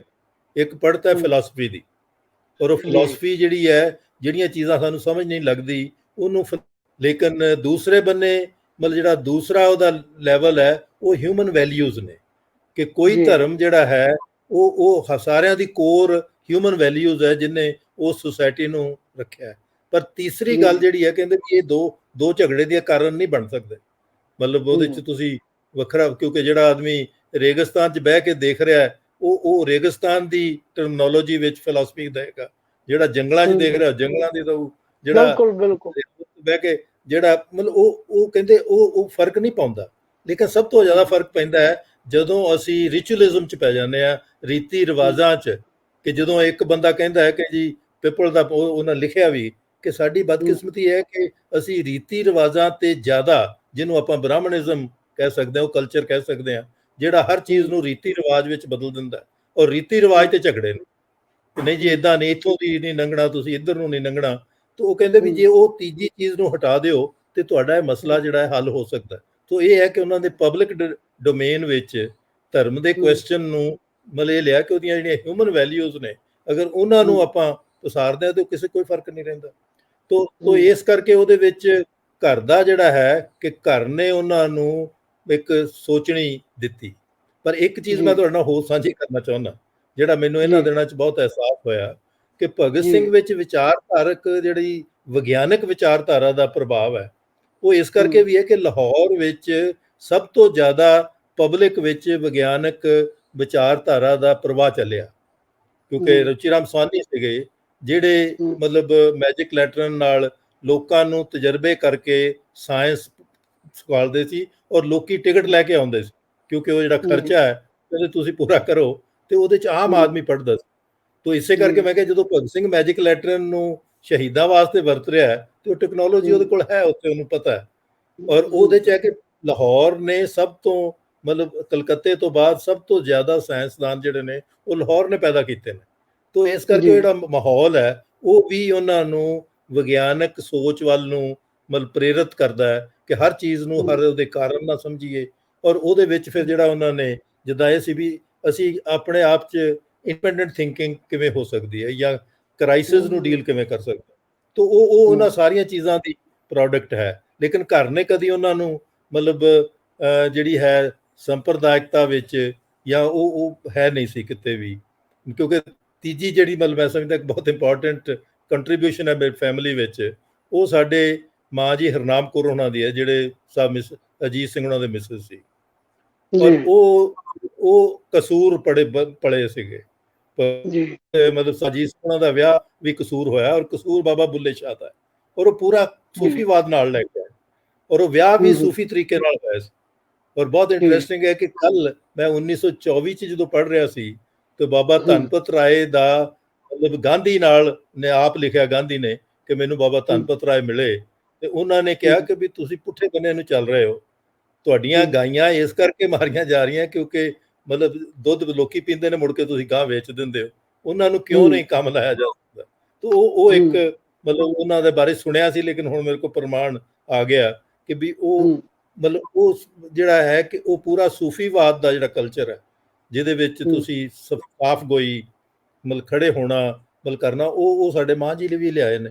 ਤੋ ਇਸ ਕਰਕੇ ਪੂਰੀਆਂ ਸਟਰੀਮਸ ਫਲੋ ਕਰਦੀਆਂ ਨੇ, ਜਿੱਦਾਂ ਮਤਲਬ ਕਿ ਨਾਮਧਾਰੀ ਮੂਵਮੈਂਟ ਦਾ ਪ੍ਰਭਾਵ, ਮਤਲਬ ਆਰੀਆ ਸਮਾਜ ਦਾ ਪ੍ਰਭਾਵ, ਸੂਫੀ ਪ੍ਰਭਾਵ, ਲੇਕਿਨ ਭਗਤ ਸਿੰਘ ਉਹਨਾਂ ਵਿੱਚੋਂ ਜਿਹੜੀ ਚੀਜ਼ ਉਹਨੂੰ ਜ਼ਿਆਦਾ ਸਕਦੀ ਆ ਉਹ ਕੋਈ ਇੱਕ ਜਿਹੜੀ ਮਤਲਬ ਹੈ ਕਿ ਵੀ ਮਤਲਬ ਰੀਤੀ ਰਿਵਾਜ ਵਿੱਚ ਫਸਣ ਵਾਲੀ ਚੀਜ਼ 'ਚ ਨਹੀਂ ਪੈਂਦੇ। ਅੱਜ ਜਿਹੜੇ ਮਸਲੇ ਦਰਪੇਸ਼ ਨੇ, ਚਾਹੇ ਨੌਜਵਾਨਾਂ ਦੇ ਵਿੱਚ ਰੁਜ਼ਗਾਰ ਦਾ ਮੁੱਦਾ ਹੋਵੇ ਜਾਂ ਮੁਲਕ ਦੇ ਵਿੱਚ ਵੱਧ ਰਹੀ ਆਰਥਿਕ ਤੇ ਸਮਾਜਿਕ ਨਾ ਬਰਾਬਰੀ ਦਾ ਮੁੱਦਾ ਹੋਵੇ, ਤੇ ਜਾਂ ਮੁਲਕ ਦੇ ਵਿੱਚ ਜਿਹੜੇ ਵੱਧ ਰਹੇ ਫਿਰਕਾ ਤਫਰਕੇ ਹੋਣ, ਇਹਨਾਂ ਦੇ ਭਗਤ ਸਿੰਘ ਹੋਰਾਂ ਨੇ ਬਾਖੂਬ ਲਿਖਿਆ। ਔਰ ਅੱਜ ਜੇ ਅਸੀਂ ਦੇਖੀਏ ਤਾਂ ਉਹਨਾਂ ਦੀ ਲਿਖਤਾਂ ਉਸ ਵੇਲੇ ਵੀ ਪ੍ਰਸੰਗਿਕ ਸੀ, ਅੱਜ ਵੀ ਪ੍ਰਸੰਗਿਕ ਸੀ। ਤੇ ਤੁਸੀਂ ਇੱਕ ਸਕਾਲਰ ਵੀ ਹੋ, ਤੁਸੀਂ ਕਾਫੀ ਕੁਝ ਉਹਨਾਂ ਬਾਰੇ ਪੜ੍ਹਿਆ ਵੀ ਹੈ, ਹੋਰ ਵੀ ਪੜ੍ਹਦੇ ਹੋ, ਤੁਸੀਂ ਇਸ ਬਾਰੇ ਉਹਨਾਂ ਦੀ ਲਿਖਤਾਂ ਦਾ ਕਿਵੇਂ ਮੁਲਾਂਕਣ ਕਰਦੇ ਹੋ? ਦੇਖੋ, ਮੈਂ ਸਮਝਦਾ ਕਿ ਜਿਹੜੀ ਸਭ ਤੋਂ ਪੋਲੀਟੀਕਲ ਉਹਨਾਂ ਦੀ ਕੰਟਰੀਬਿਊਸ਼ਨ ਹੈ ਉਹ ਉਹਨਾਂ ਦਾ ਨਾਰਾ ਹੈ ਸਾਮਰਾਜਵਾਦ ਮੁਰਦਾਬਾਦ ਇਨਕਲਾਬ ਜ਼ਿੰਦਾਬਾਦ। ਸਾਮਰਾਜਵਾਦ ਦਾ ਜਿਹੜਾ ਸੰਕਲਪ ਹੈ ਉਹ ਗਦਰ ਪਾਰਟੀ ਲੈ ਕੇ ਆਈ ਸੀ। ਗਦਰ ਪਾਰਟੀ ਨੇ, ਕਰਤਾਰ ਸਿੰਘ ਸਰਾਭਾ ਨੇ ਓਪਨਲੀ ਇਹ ਗੱਲ ਸਮਝਾਈ ਕਿ ਅਸੀਂ ਇੱਕ ਸਿਸਟਮ ਦੇ ਖਿਲਾਫ ਲੜ ਰਹੇ ਹਾਂ, ਇਹਨੂੰ ਤੁਸੀਂ ਇਹ ਨੈਰੋ ਕਰਨਾ ਹੈਗਾ ਕਿ ਅਸੀਂ ਉਹਨੂੰ ਮਤਲਬ ਜਾਤ ਦੇ ਨਾਲ ਜਾਂ ਉਹਨੂੰ ਕਿਸੇ ਵਿਦੇਸ਼ੀ ਦੇ ਨਾਲ ਜੋੜ ਲਈਏ। ਤਾਂ ਹੀ ਭਗਤ ਸਿੰਘ ਨੇ ਕਿਹਾ ਕਿ ਵੀ ਉਹਦੇ ਨਾਲ ਫਰਕ ਨਹੀਂ ਪੈਣਾ। ਤਾਂ ਉਹ ਜਿਹੜਾ ਹੈ ਉਹ ਉਦੋਂ ਵੀ ਉਹ ਮਸਲਾ ਸੀ। ਔਰ ਸਾਮਰਾਜਵਾਦ ਕੀ ਹੈ, ਮਤਲਬ ਜਿਹਨੂੰ ਅੱਜ ਨਵ ਉਦਾਰਵਾਦ ਕਹਿੰਦੇ ਅਸੀਂ, ਕਿ ਤੁਸੀਂ ਲੋਕ ਇੱਕ ਦੇਸ਼ ਦੂਜੇ ਦੇਸ਼ ਨੂੰ, ਭਗਤ ਸਿੰਘ ਨੇ ਬੜੇ ਸਾਦਾ ਸ਼ਬਦਾਂ 'ਚ ਉਹਦਾ ਜਿਹੜੀ ਡੈਫੀਨੇਸ਼ਨ ਆਮ ਆਦਮੀ ਲਈ ਦਿੱਤੀ ਕਿ ਇੱਕ ਦੇਸ਼ ਦੂਜੇ ਦੇਸ਼ ਲਈ ਲੁੱਟਦਾ। ਜਿਹੜੀਆਂ ਸਾਡੀਆਂ ਅੱਜ ਕਿਸਾਨਾਂ ਦੀਆਂ ਵੀ ਪ੍ਰੋਬਲਮਸ ਨੇ, ਨੌਜਵਾਨਾਂ ਦੀਆਂ ਵੀ ਪ੍ਰੋਬਲਮਸ ਨੇ, ਉਹ ਨਵ ਉਦਾਰਵਾਦ ਕਰਕੇ ਹੈ। ਲੇਕਿਨ ਨਵ ਉਦਾਰਵਾਦ ਤੇ ਭਗਤ ਸਿੰਘ ਉਹਨਾਂ ਦਾ ਇਹੀ ਕਹਿਣਾ ਸੀ ਕਿ ਜੇ ਲੋਕ ਇਹ ਗੱਲ ਸਮਝ ਜਾਣ, ਔਰ ਇਹ ਦਵੰਦ ਹੈ ਸਾਮਰਾਜਵਾਦ ਦਾ ਤੇ ਲੋਕਾਂ ਦੇ ਜੀਵਨ ਦਾ ਇੱਕ ਮਤਲਬ ਟਕਰਾਓ ਵਾਲਾ ਦਵੰਦ ਹੈ ਕਿ ਜੇ ਲੁੱਟ ਚੱਲੇਗੀ ਵਿਦੇਸ਼ੀ, ਲੋਕਾਂ ਦੀ ਸਰਕਾਰਾਂ ਜੋ ਮਰਜ਼ੀ ਹੋਣ ਜੋ ਮਰਜ਼ੀ ਆਉਣ ਉਹ ਨਹੀਂ ਕਰ ਸਕਦੀ। ਔਰ ਇਹੀ ਅੱਜ ਹੋ ਰਿਹਾ। ਪਰ ਇੱਕ ਜਿਹੜੀ ਇਹਦੇ ਵਿੱਚ ਮੈਂ ਸਮਝਦਾ ਕਿ ਇਸ ਮਤਲਬ ਜਿਹਨੂੰ ਆਪਾਂ ਕਹਿੰਦੇ ਹਾਂ ਕਿ ਰੋਸ਼ਨੀ ਦੀ ਕਿਰਨ ਹੈ, ਕਿ ਇਹ ਨਵ ਉਦਾਰਵਾਦ ਦਾ ਤਜਰਬਾ ਜਿਹੜਾ ਹੈ ਉਹ ਚਿੱਲੀ ਵਿੱਚ 9/11/1973 ਚ ਕੀਤਾ ਸੀ, ਸ਼ੁਰੂ ਹੋਇਆ ਸੀ ਜਦੋਂ ਅਲੈਂਡੇ ਨੂੰ ਕੀਤਾ। ਔਰ ਅੱਜ ਮਤਲਬ ਇੰਨੇ ਸਾਲਾਂ ਬਾਅਦ ਉੱਥੇ ਇਹੀ ਨਾ ਬਰਾਬਰੀ ਕਿਵੇਂ ਵਧਾਉਣੀ ਹੈ, ਅਮੀਰ ਮਤਲਬ ਕਾਰਪੋਰੇਟ ਕਿਵੇਂ ਪੈਸਾ ਵਧਾਉਣਾ, ਇਹ ਉਹਦਾ ਨਵ ਉਦਾਰਵਾਦ ਦਾ ਮੂਲ ਹੈ, ਜਿਹਦੇ ਕਰਕੇ ਪ੍ਰਾਈਵੇਟਾਈਜੇਸ਼ਨ ਸਭ ਕੁਝ ਉਹੀ ਚੱਲਦਾ।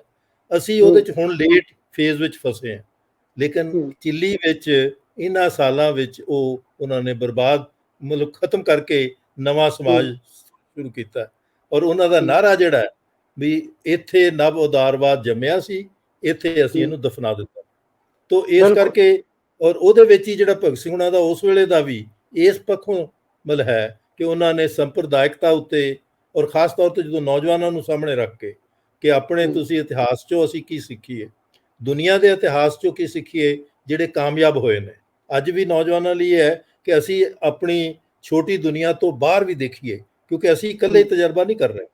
ਮਤਲਬ ਉਹਦੇ 'ਚ ਬਹੁਤ ਵੱਡਾ ਜਿਹੜਾ ਤਜਰਬਾ ਹੈ ਉਹ ਲੈਟਿਨ ਅਮਰੀਕਾ 'ਚ ਵੀ ਹੋ ਰਿਹਾ ਹੈ। ਤੋ ਉਹਨੂੰ ਮਤਲਬ ਦੇਖ ਕੇ ਤੋ ਭਗਤ ਸਿੰਘ ਨੂੰ ਅਗਰ ਕ੍ਰੀਏਟਿਵਲੀ ਇੱਕ ਹੈ ਕਿ ਉਹਨੂੰ ਉਸ ਵਕਤ ਦੀ, ਕਿਉਂਕਿ ਜਿੱਦਾਂ ਉਹਨਾਂ ਨੇ ਨੌਜਵਾਨ ਲਹਿਰ ਨੂੰ ਜਦੋਂ ਸ਼ੁਰੂ ਕੀਤਾ ਤੇ ਉਦੋਂ ਉਹਨਾਂ ਨੇ ਕਿਹਾ ਸੀ ਕਿ ਅਸੀਂ ਇੱਕ ਜਿਹੜੀ ਬ੍ਰੌਡ ਨੈਸ਼ਨਲ ਮੂਵਮੈਂਟ ਹੈ, ਆਜ਼ਾਦੀ ਦੀ ਲਹਿਰ ਹੈ, ਉਹਦੇ ਅਗਵਾ ਮਤਲਬ ਵੈਨਗਾਰਡ ਵਾਂਗਰ ਐਕਟ ਕਰੀਏ ਤਾਂ ਕਿ ਉਹਦਾ ਏਜੰਡਾ ਜਿਹੜਾ ਹੈ ਉਹਨੂੰ ਸੈੱਟ ਕਰੀਏ। ਔਰ ਉਹਨਾਂ ਨੇ ਕੀਤਾ। ਤੋ ਅੱਜ ਵੀ ਜਿਹੜਾ ਹੈ ਨੌਜਵਾਨਾਂ ਵਾਸਤੇ ਇਹ ਹੈਗਾ ਕਿ ਵੀ ਉਹ ਮਤਲਬ ਆਪਣੇ ਆਪ ਨੂੰ ਭਰਮਾਂ ਤੋਂ ਮੁਕਤ ਕਰਨ। ਭਰਮ ਤੋਂ ਮੁਕਤ ਤਾਂ ਹੋਏਗਾ ਇਸੇ ਕਰਕੇ ਭਗਤ ਸਿੰਘ ਉਹਨਾਂ ਨੇ ਤੇ ਉਹਨਾਂ ਦੇ ਸਾਥੀਆਂ ਨੇ ਮੇਰਾ ਖਿਆਲ ਜਿੰਨਾ ਦੁਨੀਆ ਦੇ ਇਤਿਹਾਸ ਨੂੰ ਘੋਲ ਕੇ ਪੜ੍ਹਿਆ, ਔਰ ਉਹਨਾਂ ਨੇ ਕਿਹਾ ਵੀ ਕਿ ਅਸੀਂ ਖਾਸ ਤੌਰ ਤੇ ਜਿਹੜੇ ਜਿੱਥੇ ਲੋਕਾਂ ਨੇ ਮਸਲਿਆਂ ਦਾ ਹੱਲ ਕੀਤਾ ਸੀ ਉਹਨੂੰ ਬੜੇ ਧਿਆਨ ਨਾਲ ਪੜ੍ਹਿਆ, ਔਰ ਉਹ ਤੋਂ ਪਹਿਲੀਆਂ ਲਹਿਰਾਂ ਨੂੰ ਵੀ ਪੜ੍ਹਿਆ ਕਿ ਉੱਥੋਂ ਤੱਕ ਕਿਵੇਂ ਪਹੁੰਚੇ। ਕਿਉਂਕਿ ਜਦੋਂ ਉਹ ਮਤਲਬ ਰਸ਼ੀਆ ਦਾ ਪੜ੍ਹਨਾ ਸ਼ੁਰੂ ਕਰਦੇ ਤਾਂ 1848 ਤੋਂ ਲੈ ਕੇ ਮਤਲਬ 1927 ਤੱਕ ਦਾ ਹੈ। ਔਰ ਉਹਨਾਂ ਦੀ ਡਾਇਰੀ 'ਚ ਲਿਖਿਆ ਹੋਇਆ ਸੀ ਕਿ ਇਹ ਇੱਕ ਬਹੁਤ ਕਾਮਯਾਬ ਤਜਰਬਾ ਹੈ ਜਿਹਦੇ ਵਿੱਚ ਲੋਕਾਂ ਦੇ ਜੀਵਨ ਦੀਆਂ ਸਮੱਸਿਆਵਾਂ ਦਾ ਹੱਲ ਕੱਢਿਆ। ਤੋ ਜਿਹੜਾ ਤੁਹਾਡਾ ਹੈ ਕਿ ਵੀ ਅੱਜ ਅਸੀਂ ਅਗਰ ਉਸ ਨੂੰ ਸਮਝ ਸਕੀਏ ਕਿ ਉਹ ਉਸ ਵਕਤ ਦੇ ਵਿੱਚ ਜਿਹੜੀ ਗੱਲ ਕਹਿ ਰਹੇ ਸੀ, ਕਿਉਂਕਿ ਜਿਹੜਾ ਇਤਿਹਾਸ ਦਾ ਚੱਕਰ ਹੈ ਅਸੀਂ ਹੁਣ ਉਦੋਂ ਜ਼ਿਆਦਾ ਗਹਿਰੇ ਹਾਂ। ਕਿਉਂਕਿ ਜਿੱਦਣ ਮਤਲਬ ਪਿਕਟੀ ਜਿਹੜੇ ਫਰਾਂਸ ਦੇ ਨਾ ਬਰਾਬਰੀ ਉੱਤੇ ਕੰਮ ਕਰਨ ਵਾਲਾ ਅੱਜ ਤੋਂ ਵੱਡਾ ਸਭ ਤੋਂ ਵੱਡਾ ਵਿਗਿਆਨ ਨੂੰ ਅਰਥ ਵਿਗਿਆਨੀ ਗਿਣਿਆ ਜਾਂਦਾ, ਉਹਨੇ ਜਿੱਦਣ ਕਿਹਾ ਕਿ 20ਵੇਂ ਦਹਾਕੇ ਵਿੱਚ ਜਿਹੜੀ ਹਿੰਦੁਸਤਾਨ 'ਚ ਨਾ ਬਰਾਬਰੀ ਸੀ ਉਹ 2016 ਵਿੱਚ ਵੀ ਉਹ ਨਾ ਬਰਾਬਰੀ ਹੈ। ਇਹਦਾ ਮਤਲਬ ਕਿ ਭਗਤ ਸਿੰਘ ਆਪਣੇ ਆਪ ਨੂੰ ਸ਼ਾਰਪਨ ਕਰ ਰਿਹਾ ਹੈ ਉਸ ਨਾ ਬਰਾਬਰੀ ਦਾ ਹੱਲ ਲੱਭਣ ਲਈ। ਇਹਦੇ 'ਚ ਸਮਾਜਵਾਦ ਵਰਡ ਨੂੰ ਲਿਆਉਂਦੇ ਨੇ, ਜਿਹੜਾ ਪਹਿਲੀ ਵਾਰੀ ਮੇਨ ਸਟ੍ਰੀਮ 'ਚ ਇੰਟਰੋਡਿਊਸ ਹੋਇਆ, ਬਾਅਦ ਵਿੱਚ ਉਹਦੇ ਤੇ ਹੋਈ। ਔਰ ਉਹਦੇ 'ਚ ਜਿਹੜਾ ਉਹਨਾਂ ਦਾ ਇਸੇ ਕਰਕੇ ਸੀ ਵੀ ਜਿੰਨਾ ਚਿਰ ਤੱਕ ਮਤਲਬ ਇਹ ਜਿਹੜਾ ਅੱਧ ਅਧੂਰਾ ਮਤਲਬ ਕੰਮ ਹੈ ਇਹਦੇ ਨਾਲ ਨਹੀਂ ਹੋਣਾ। ਇਹਨੂੰ ਮਤਲਬ ਪੂਰਨ ਕੰਮ ਜਿਹੜਾ ਹੈ ਉਹ ਲੋਕਾਂ ਨੂੰ ਕਿਵੇਂ ਬਲਵਾਨ ਬਣਾਓ, ਤੁਸੀਂ ਕਿਵੇਂ ਉਹ ਸ਼ਕਤੀਵਾਨ ਬਣ, ਕਿਵੇਂ ਆਪਣੇ ਫੈਸਲੇ ਆਪ ਕਰਨ ਦੇ ਕਾਬਲ ਬਣ, ਮਤਲਬ ਇਹ ਅਗਲਾ ਪਾਰਟ ਹੈ ਜਿਹੜਾ ਉਹਨਾਂ ਨੇ ਮੱਲਿਆ। ਅੱਛਾ, ਜਦੋਂ ਅੱਜ ਅਸੀਂ ਅੱਜ ਦੀ ਪੀੜ੍ਹੀ ਦੀ ਗੱਲ ਕਰਦੇ ਹਾਂ, ਬਹੁਤ ਸਾਰੇ ਵਿਦਿਆਰਥੀਆਂ ਨਾਲ ਗੱਲ ਕਰਦੇ ਹਾਂ, ਨੌਜਵਾਨਾਂ ਨਾਲ ਗੱਲ ਕਰਦੇ ਹਾਂ, ਜਦੋਂ ਉਹਨਾਂ ਨੂੰ ਪੁੱਛਦੇ ਆ ਵੀ ਭਗਤ ਸਿੰਘ ਕੀ ਸੀ, ਭਗਤ ਸਿੰਘ ਬਾਰੇ ਉਹ ਕੀ ਜਾਣਦੇ ਨੇ, ਤਾਂ ਇੱਕ ਛੋਟਾ ਜਿਹਾ ਜਵਾਬ ਦਿੰਦੇ ਨੇ, ਭਗਤ ਸਿੰਘ ਉਹ ਸੀ ਜਿਹਨੇ ਇੱਥੋਂ ਅੰਗਰੇਜ਼ਾਂ ਨੂੰ ਕੁੱਟ ਕੇ ਭਜਾਇਆ ਸੀ, ਸਾਨੂੰ ਆਜ਼ਾਦੀ ਦਵਾਈ ਸੀ। ਉਹ ਬਸ ਭਗਤ ਸਿੰਘ ਬਾਰੇ ਇੰਨਾ ਕੁ ਜਾਣਦੇ ਨੇ। ਇਹਦੀ ਜ਼ਿੰਮੇਵਾਰੀ ਤੁਸੀਂ ਕਿਤੇ ਸੁੱਟਦੇ ਹੋ ਕਿ ਭਗਤ ਸਿੰਘ ਨੂੰ ਇੱਕ ਟੋਟੇ ਦੇ ਰੂਪ 'ਚ ਜਾਣਿਆ ਜਾ ਰਿਹਾ? ਦੇਖੋ, ਮੈਂ ਸਮਝਦਾ ਕਿ ਇਹ ਇੱਕ ਤੇ ਹੈ ਕਿ ਜਿਹੜਾ ਸਿਸਟਮ ਜਿਹਦੇ ਖਿਲਾਫ ਉਹ ਹੈਗੇ ਨੇ, ਜਿਹੜਾ ਲੁੱਟ ਦਾ ਸਿਸਟਮ ਹੈ, ਜਿਹਦੇ 'ਚ ਉਹਨਾਂ ਨੇ ਕਿਹਾ ਸੀ ਵੀ ਦੇਸ਼ ਦੇ ਅੰਦਰ ਆਦਮੀ ਦੇ ਹੱਥੋਂ ਆਦਮੀ ਦੀ ਲੁੱਟ ਖਤਮ ਹੋਣੀ ਚਾਹੀਦੀ ਹੈ, ਵਿਦੇਸ਼ ਦੇ ਕੌਮ ਤੋਂ ਦੂਜੀ ਕੌਮ ਦੀ ਲੁੱਟ ਖਤਮ ਹੋਣੀ ਚਾਹੀਦੀ ਹੈ। ਹੁਣ ਉਹ ਜਿਹੜਾ ਸਿਸਟਮ ਹੈ ਉਹ ਹਰ ਚੀਜ਼ ਨੂੰ ਫਰੀਜ਼ ਕਰਦਾ ਹੈ, ਉਹਦੇ ਵਿਚਾਰਾਂ ਨੂੰ। ਮੈਂ ਤੇ ਅੱਜ ਦੇ ਜਿਹੜੇ ਰਾਜ ਕਰਨ ਵਾਲੇ ਨੇ ਉਹਨਾਂ ਦੇ ਬਾਰੇ 'ਚ ਇੱਕ ਗੱਲ ਕਰਦਾ ਹੁੰਦਾ ਕਿ ਉਹਨਾਂ ਨੂੰ ਬੁੱਤ ਬਣਾਉਣ ਦੀ ਬਹੁਤ ਸ਼ੌਕ ਨੇ, ਲੇਕਿਨ ਉਹ ਬੁੱਤ ਜਿਹੜਾ ਹੈ ਜੇ ਬੁੱਤ ਉਹ ਬਣਦਾ ਜਿਹਦੀ ਰੂਹ ਕੱਢ ਦਿਓ, ਜਿੱਦਾਂ ਅਸੀਂ ਖਟਖਟ ਕਹਿੰਦੇ ਕਿ ਇਹ ਬੁੱਤ ਲਾਏ ਨੇ ਪਰ ਇਹਨਾਂ ਦੀ ਰੂਹ ਸਮਝੋ। ਮੈਂ ਇਸੇ ਕਰਕੇ ਕਿ ਤੁਸੀਂ ਉਹਦੀ ਰੂਹ ਸਮਝੋ ਤਾਂ ਉਹ ਬੁੱਤ ਤੁਹਾਡੇ ਨਾਲ ਗੱਲ ਕਰਨਗੇ। ਫਿਰ ਜਿਹੜਾ ਮਤਲਬ ਕਿ ਉਹ ਤੁਹਾਡਾ ਐਜੂਕੇਟਿਵ ਟੂਲ ਹੈ ਅਗਰ ਤੁਸੀਂ ਉਹਦੀ ਰੂਹ ਨੂੰ ਸਮਝਦੇ ਹੋ। ਤਾਂ ਇਹ ਜਿਹੜਾ ਰੂਹ ਨੂੰ ਕਰਨਾ, ਪਹਿਲਾਂ ਤੇ ਮਤਲਬ ਬਹੁਤ ਟਾਈਮ ਤੁਸੀਂ ਜਿਸ ਵੇਲੇ ਬਹੁਤ ਐਕਟਿਵ ਰਹੇ ਹੋ ਉਦੋਂ ਹੁੰਦਾ ਸੀ ਵੀ ਭਗਤ ਸਿੰਘ ਜਿਹੜਾ ਹੈ ਨਾ ਵੀ ਨੌਜਵਾਨ ਜਿਹੜੇ ਨੇ ਉਹ ਬਹਾਦਰ ਹੁੰਦੇ ਨੇ ਜਿਹੜੇ ਆਪਣੇ ਬਜ਼ੁਰਗਾਂ ਦੀ ਇੱਜ਼ਤ ਲਈ ਲੜਨ ਮਰਨ। ਮਤਲਬ ਇਹ ਸੀ ਨਾ ਕਿ ਲਾਲਾ ਲਾਜਪਤ ਰਾਏ ਦਾ ਬਦਲਾ ਲਿਆ ਜੀ, ਭਗਤ ਸਿੰਘ ਬਣ ਗਏ। ਮਤਲਬ ਲੇਕਿਨ ਇਹ ਹੈ ਕਿ ਵੀ ਮਤਲਬ ਉਹ ਗੱਲ ਦਾ ਮਤਲਬ ਇਹ ਹੈ ਕਿ ਵੀ ਤੁਸੀਂ ਨੌਜਵਾਨ ਸਾਡੇ ਵਾਸਤੇ ਮਰੋਗੇ, ਅਸੀਂ ਤੁਹਾਨੂੰ ਨਹੀਂ ਪਾਵਰ ਦੇ। ਉਹ ਇੱਕ ਫੇਜ਼। ਬਿਲਕੁਲ। ਦੂਜੀ ਫੇਜ਼ ਆਈ ਅੱਛਾ। ਕਿ ਵੀ ਨਹੀਂ, ਦੂਜੀ ਫੇਜ਼ ਆਈ ਕਿ ਹੁਣ ਭਗਤ ਸਿੰਘ ਨੂੰ ਸਾਂਭਿਆ ਜਦੋਂ ਆਰਐਸਐਸ ਨੇ ਕੀਤਾ, ਲੇਕਿਨ ਉਹ ਮੂੰਹ 'ਚ ਹੱਡੀ ਬਣ ਜਾਂਦਾ। ਜਦੋਂ ਮੈਂ ਨਾਸਤਕ ਕਿਉਂ ਆ ਗਿਆ ਉਹਨਾਂ ਦੇ ਅੱਗੇ, ਤੇ ਉਹਨਾਂ ਨੂੰ ਜਵਾਬ ਦੇਣਾ ਮੁਸ਼ਕਲ ਹੋ ਗਿਆ।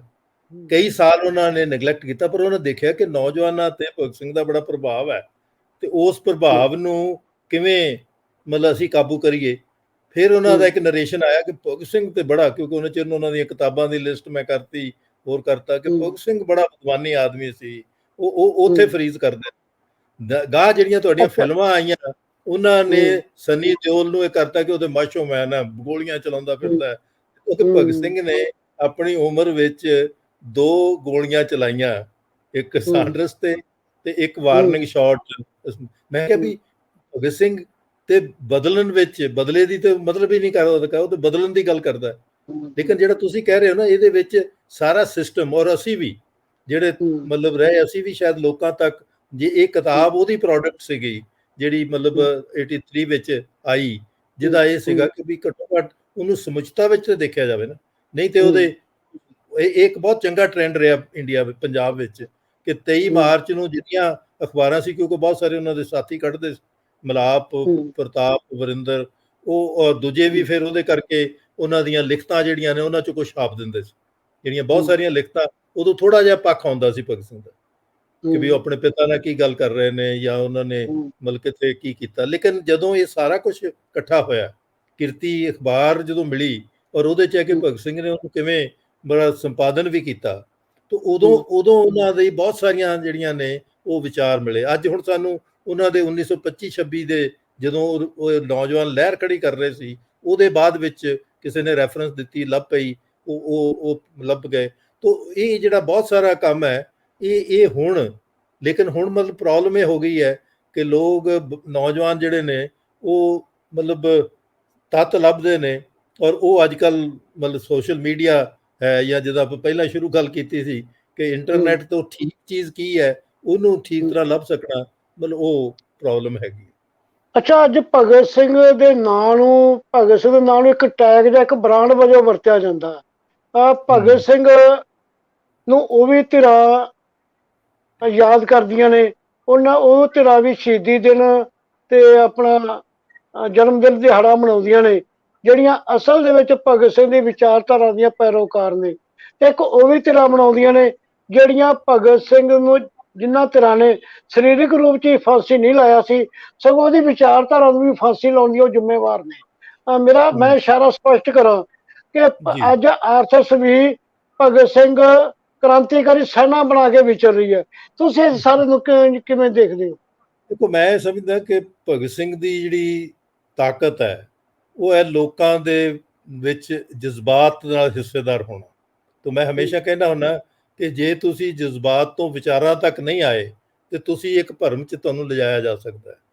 ਜਿੱਦਾਂ ਉਹੀ ਜਿਹੜਾ ਤੁਸੀਂ ਜਿਵੇਂ ਕਿਹਾ ਕਿ ਜਿਹੜੇ ਮਤਲਬ ਇਹ, ਮੈਂ ਸਾਫ਼ ਲਫ਼ਜ਼ਾਂ 'ਚ ਕਹਾਂ ਕਿ ਆਰਐਸਐਸ ਨੇ ਉਹਨੂੰ ਵਿਗਾੜਨ ਵਿੱਚ ਵੱਧ ਤੋਂ ਵੱਧ ਕੋਸ਼ਿਸ਼ ਕੀਤੀ, ਕਿਉਂਕਿ ਉਹ ਹੀ ਸਭ ਤੋਂ ਵੱਡਾ ਉਹਨਾਂ ਨੂੰ ਮਤਲਬ ਕੁਐਸਚਨ ਮਾਰਕ ਹੈ। ਇਸੇ ਕਰਕੇ ਮੈਂ ਸਮਝਦਾ ਕਿ 2014 ਵਿੱਚ ਅਸੀਂ ਭਗਤ ਸਿੰਘ ਦਾ ਨੌਜਵਾਨ ਲਹਿਰ ਨੂੰ ਖੜੇ ਕਰਨ ਦਾ ਜਿਹੜਾ ਤਜਰਬਾ ਹੈ, ਉਹਨੂੰ ਲਿਆਵਾਂਗੇ।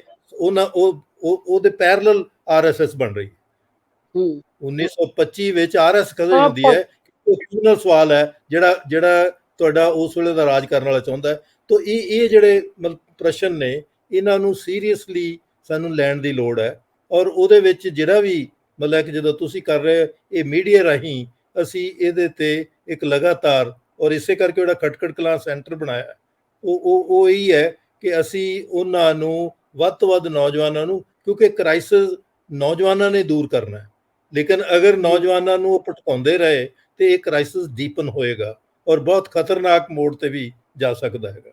ਔਰ ਉਹ ਬਹੁਤ ਸਾਰੇ ਲੋਕਾਂ ਨੂੰ, ਕਿਉਂਕਿ ਉਹਨਾਂ ਕੋਲ ਧਨ ਹੈ, ਧਨ ਨਾਲ ਉਹ ਮਤਲਬ ਲੋਕਾਂ ਨੂੰ ਵਰਗਲਾ ਰਹੇ ਨੇ, ਲੇਕਿਨ ਲੋਕਾਂ ਦੀ ਜਿਹੜੀ ਜ਼ਿੰਦਗੀ ਦੇ ਸਵਾਲ ਨੇ ਉਹ ਉਦਾਂ ਹੀ ਖੜੇ ਨੇ, ਔਰ ਉਹਨਾਂ ਦਾ ਜਵਾਬ ਮਤਲਬ ਲੱਭਣਾ ਉਹਦੇ ਚੋਂ ਹੋਏਗਾ।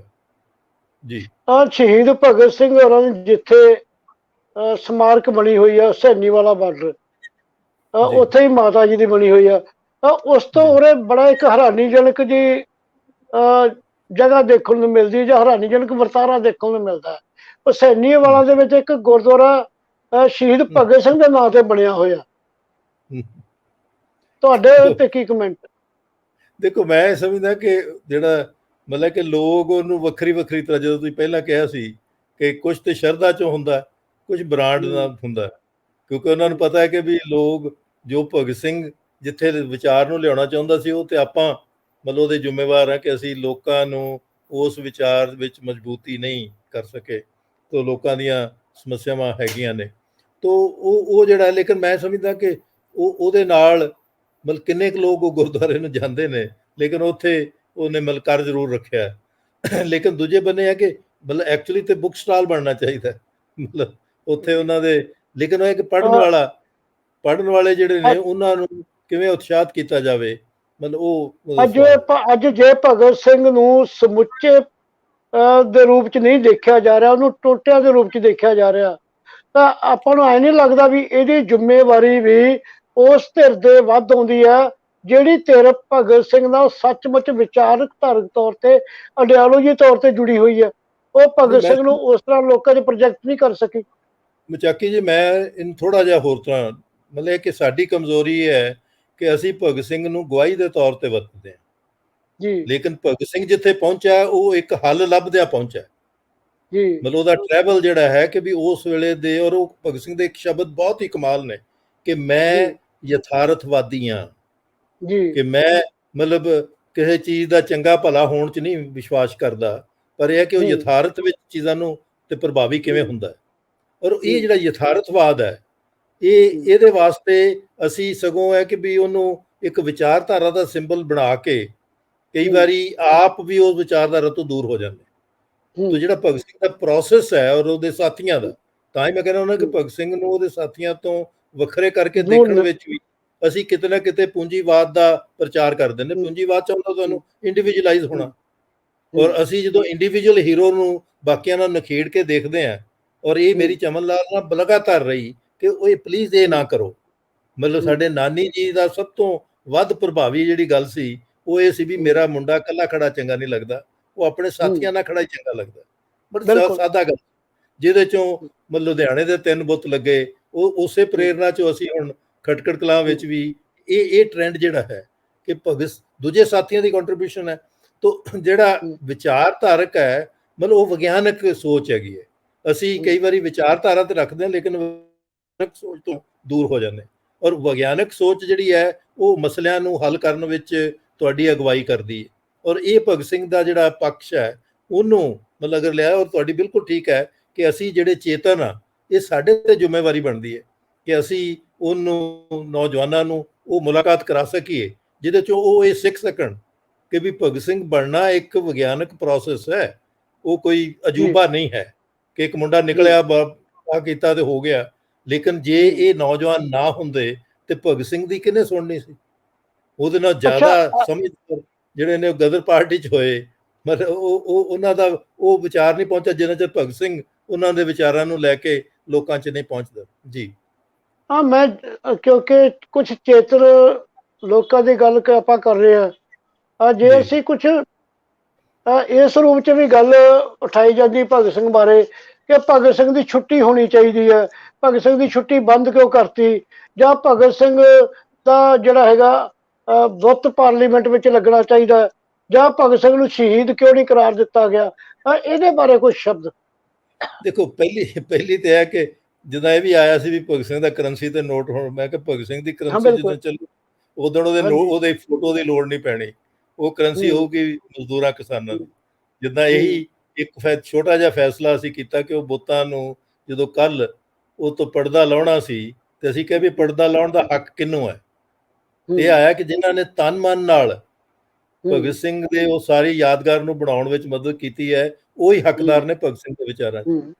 ਉਹ ਮਿਸਤਰੀ ਦਾ ਸਾਥੀ, ਉਹ ਬੁੱਤ ਤਰਾਸ਼, ਉਹਨਾਂ ਨੂੰ ਕਿਹਾ ਕਿ ਤੁਸੀਂ ਤਿੰਨੇ ਮਤਲਬ ਪਰਦਾ ਉਤਾਰੋਗੇ। ਤੋ ਇੱਕ ਪੱਖ ਉਹ ਹੈਗਾ। ਦੂਸਰਾ ਜਿਹੜਾ ਹੈਗਾ ਕਿ ਵੀ ਭਗਤ ਸਿੰਘ ਦੇ ਇਸ ਪੱਖ ਨੂੰ ਕਿ ਵੀ ਤੁਸੀਂ ਲੋਕਾਂ ਦੇ ਨਾਲ ਕਿਵੇਂ ਜੁੜਨਾ, ਤਾਂ ਹੀ ਉਹਨਾਂ ਨੇ ਕਿਹਾ ਸੀਗਾ ਕਿ ਉਸ ਨੌਜਵਾਨ ਲਹਿਰ ਦੇ 3 S ਜਿਹੜੇ ਨੇ ਉਹ ਸਿੰਬਲ ਹੈ: ਸਰਵਿਸ, ਸਫਰਿੰਗ, ਸੈਕਰੀਫਾਈਸ। ਜੀ ਪਰ ਉਹਨਾਂ ਨਾਲੇ ਵੀ ਕਿਹਾ ਸੀ ਵੀ ਸਰਵਿਸ ਇਹ ਨਾ ਸਮਝਿਓ ਕਿ ਤੁਸੀਂ ਲੰਗਰ ਖਿਲਾ ਕੇ ਆ ਗਏ ਤੇ ਬੜਾ ਭੱਲੇ ਦਾ ਕੰਮ ਕੀਤਾ ਹੈ। ਲੰਗਰ ਦਾ ਮਤਲਬ ਉਹਨਾਂ ਦੀ ਜ਼ਿੰਦਗੀ ਵਿੱਚ ਦੇਖੋ ਕਿ ਕੀ ਮੁਸ਼ਕਲਾਂ ਨੇ ਔਰ ਉਹ ਮੁਸ਼ਕਲਾਂ ਦਾ ਕਿਵੇਂ ਹੱਲ ਹੋਣਾ, ਤੇ ਉਹਦੇ ਵਾਸਤੇ ਜੇ ਤੁਹਾਨੂੰ ਥੋੜਾ ਸਫਰਿੰਗ ਵੀ ਆਉਂਦੀ ਹੈ ਤੇ ਉਹ ਕਰੋ। ਤੋ ਇਹ ਇਸ ਕਰਕੇ ਜਿਹੜਾ ਮਤਲਬ ਉਸ ਵਿਚਾਰ ਨੂੰ ਮਤਲਬ ਅੱਜ ਏਜੰਡੇ ਤੇ ਲਿਆਉਣਾ, ਔਰ ਕਿਉਂਕਿ ਕ੍ਰਾਈਸਿਸ ਹੈ, ਕ੍ਰਾਈਸਿਸ ਵਿੱਚ ਹੀ ਲੋਕ ਦੁਬਾਰਾ ਸੁਣਨਾ ਸ਼ੁਰੂ ਕਰਦੇ ਨੇ। ਆਪਾਂ ਕਈ ਸਾਰੇ ਕ੍ਰਾਈਸਿਸ ਵਿੱਚੋਂ ਲੰਘੇ ਆ, ਉਹਦੇ 'ਚ ਨਵੀਆਂ ਲਹਿਰਾਂ ਨੇ, ਨਵੇਂ ਮਤਲਬ ਜਿਹੜੇ ਨੇ ਪਾਇਦਾਨ ਸੈੱਟ ਕੀਤੇ, ਤੇ ਉਹ ਕ੍ਰਾਈਸਿਸ ਹੀ ਸੀ ਨਾ।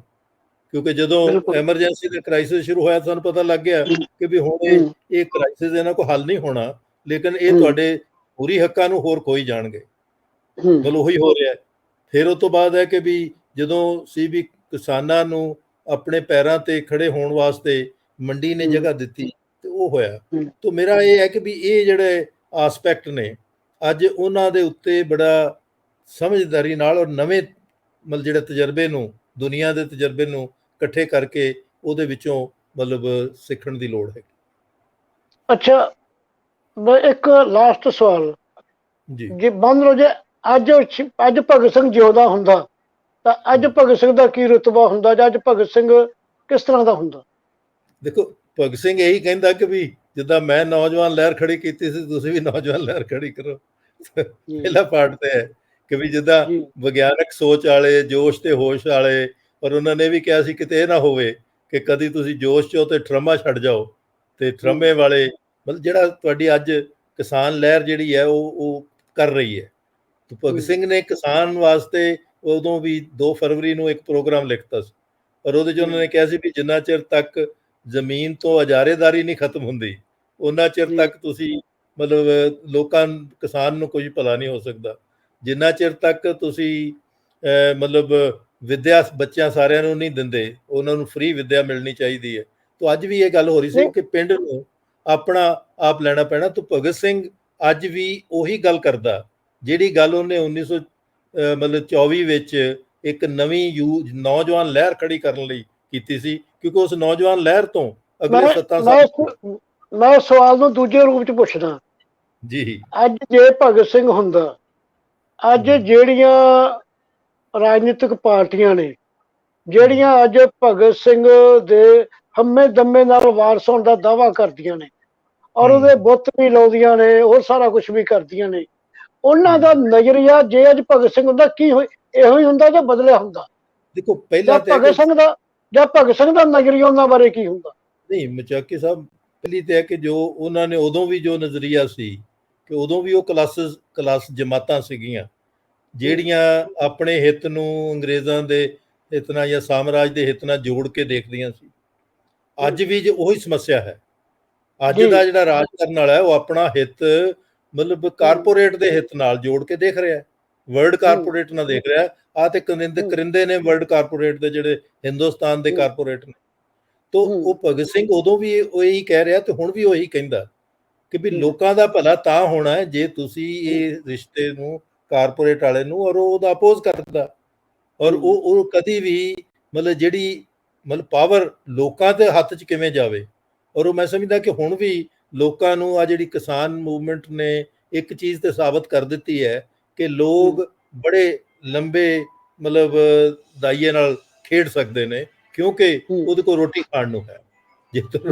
ਔਰ ਉਹ ਲੰਗਰ ਦਾ ਜਿਹੜਾ ਸਾਡਾ ਹੁਣ ਪ੍ਰਭਾਵ ਹੈ ਉਹ ਉਸ ਚੀਜ਼ ਨੂੰ ਮਤਲਬ ਕਰਦਾ ਹੈ। ਤੋ ਇਹ ਹੈ ਕਿ ਮੈਂ ਸਮਝਦਾ ਕਿ ਭਗਤ ਸਿੰਘ ਉਹਨਾਂ ਨੂੰ ਵੀ ਕਹਿੰਦਾ ਕਿ ਸੋਚੋ ਲੋਕਾਂ ਦੇ ਮਸਲੇ ਕਿਵੇਂ ਹੱਲ ਹੋਣੇ ਔਰ ਲੋਕਾਂ ਨੂੰ ਇੰਪਾਵਰ ਕਿਵੇਂ ਕਰਨਾ, ਕਿਉਂਕਿ ਭਗਤ ਸਿੰਘ ਦਾ ਜਿਹੜਾ ਮੇਨ ਹੈ ਔਰ ਉਹ ਪੁਰਾਣਾ ਸਦੀਆਂ ਦਾ ਮਤਲਬ ਹੈ ਕਿ ਜਿੰਨਾ ਚਿਰ ਤੱਕ ਲੋਕ ਤਾਕਤਵਰ ਨਹੀਂ ਹੁੰਦੇ, ਆਪਣੇ ਮਸਲੇ ਆਪ ਸਮਝ ਕੇ ਮਤਲਬ ਉਹਨਾਂ ਦੇ ਉੱਤੇ ਕੰਮ ਨਹੀਂ ਕਰਦੇ, ਉਹਨਾਂ ਚਿਰ ਤੱਕ ਹੋਣੇ ਨਹੀਂ। ਔਰ ਅੱਜ ਤੇ ਹੋਰ ਵੀ ਜ਼ਿਆਦਾ ਖਤਰਨਾਕ ਹੈ ਨਾ।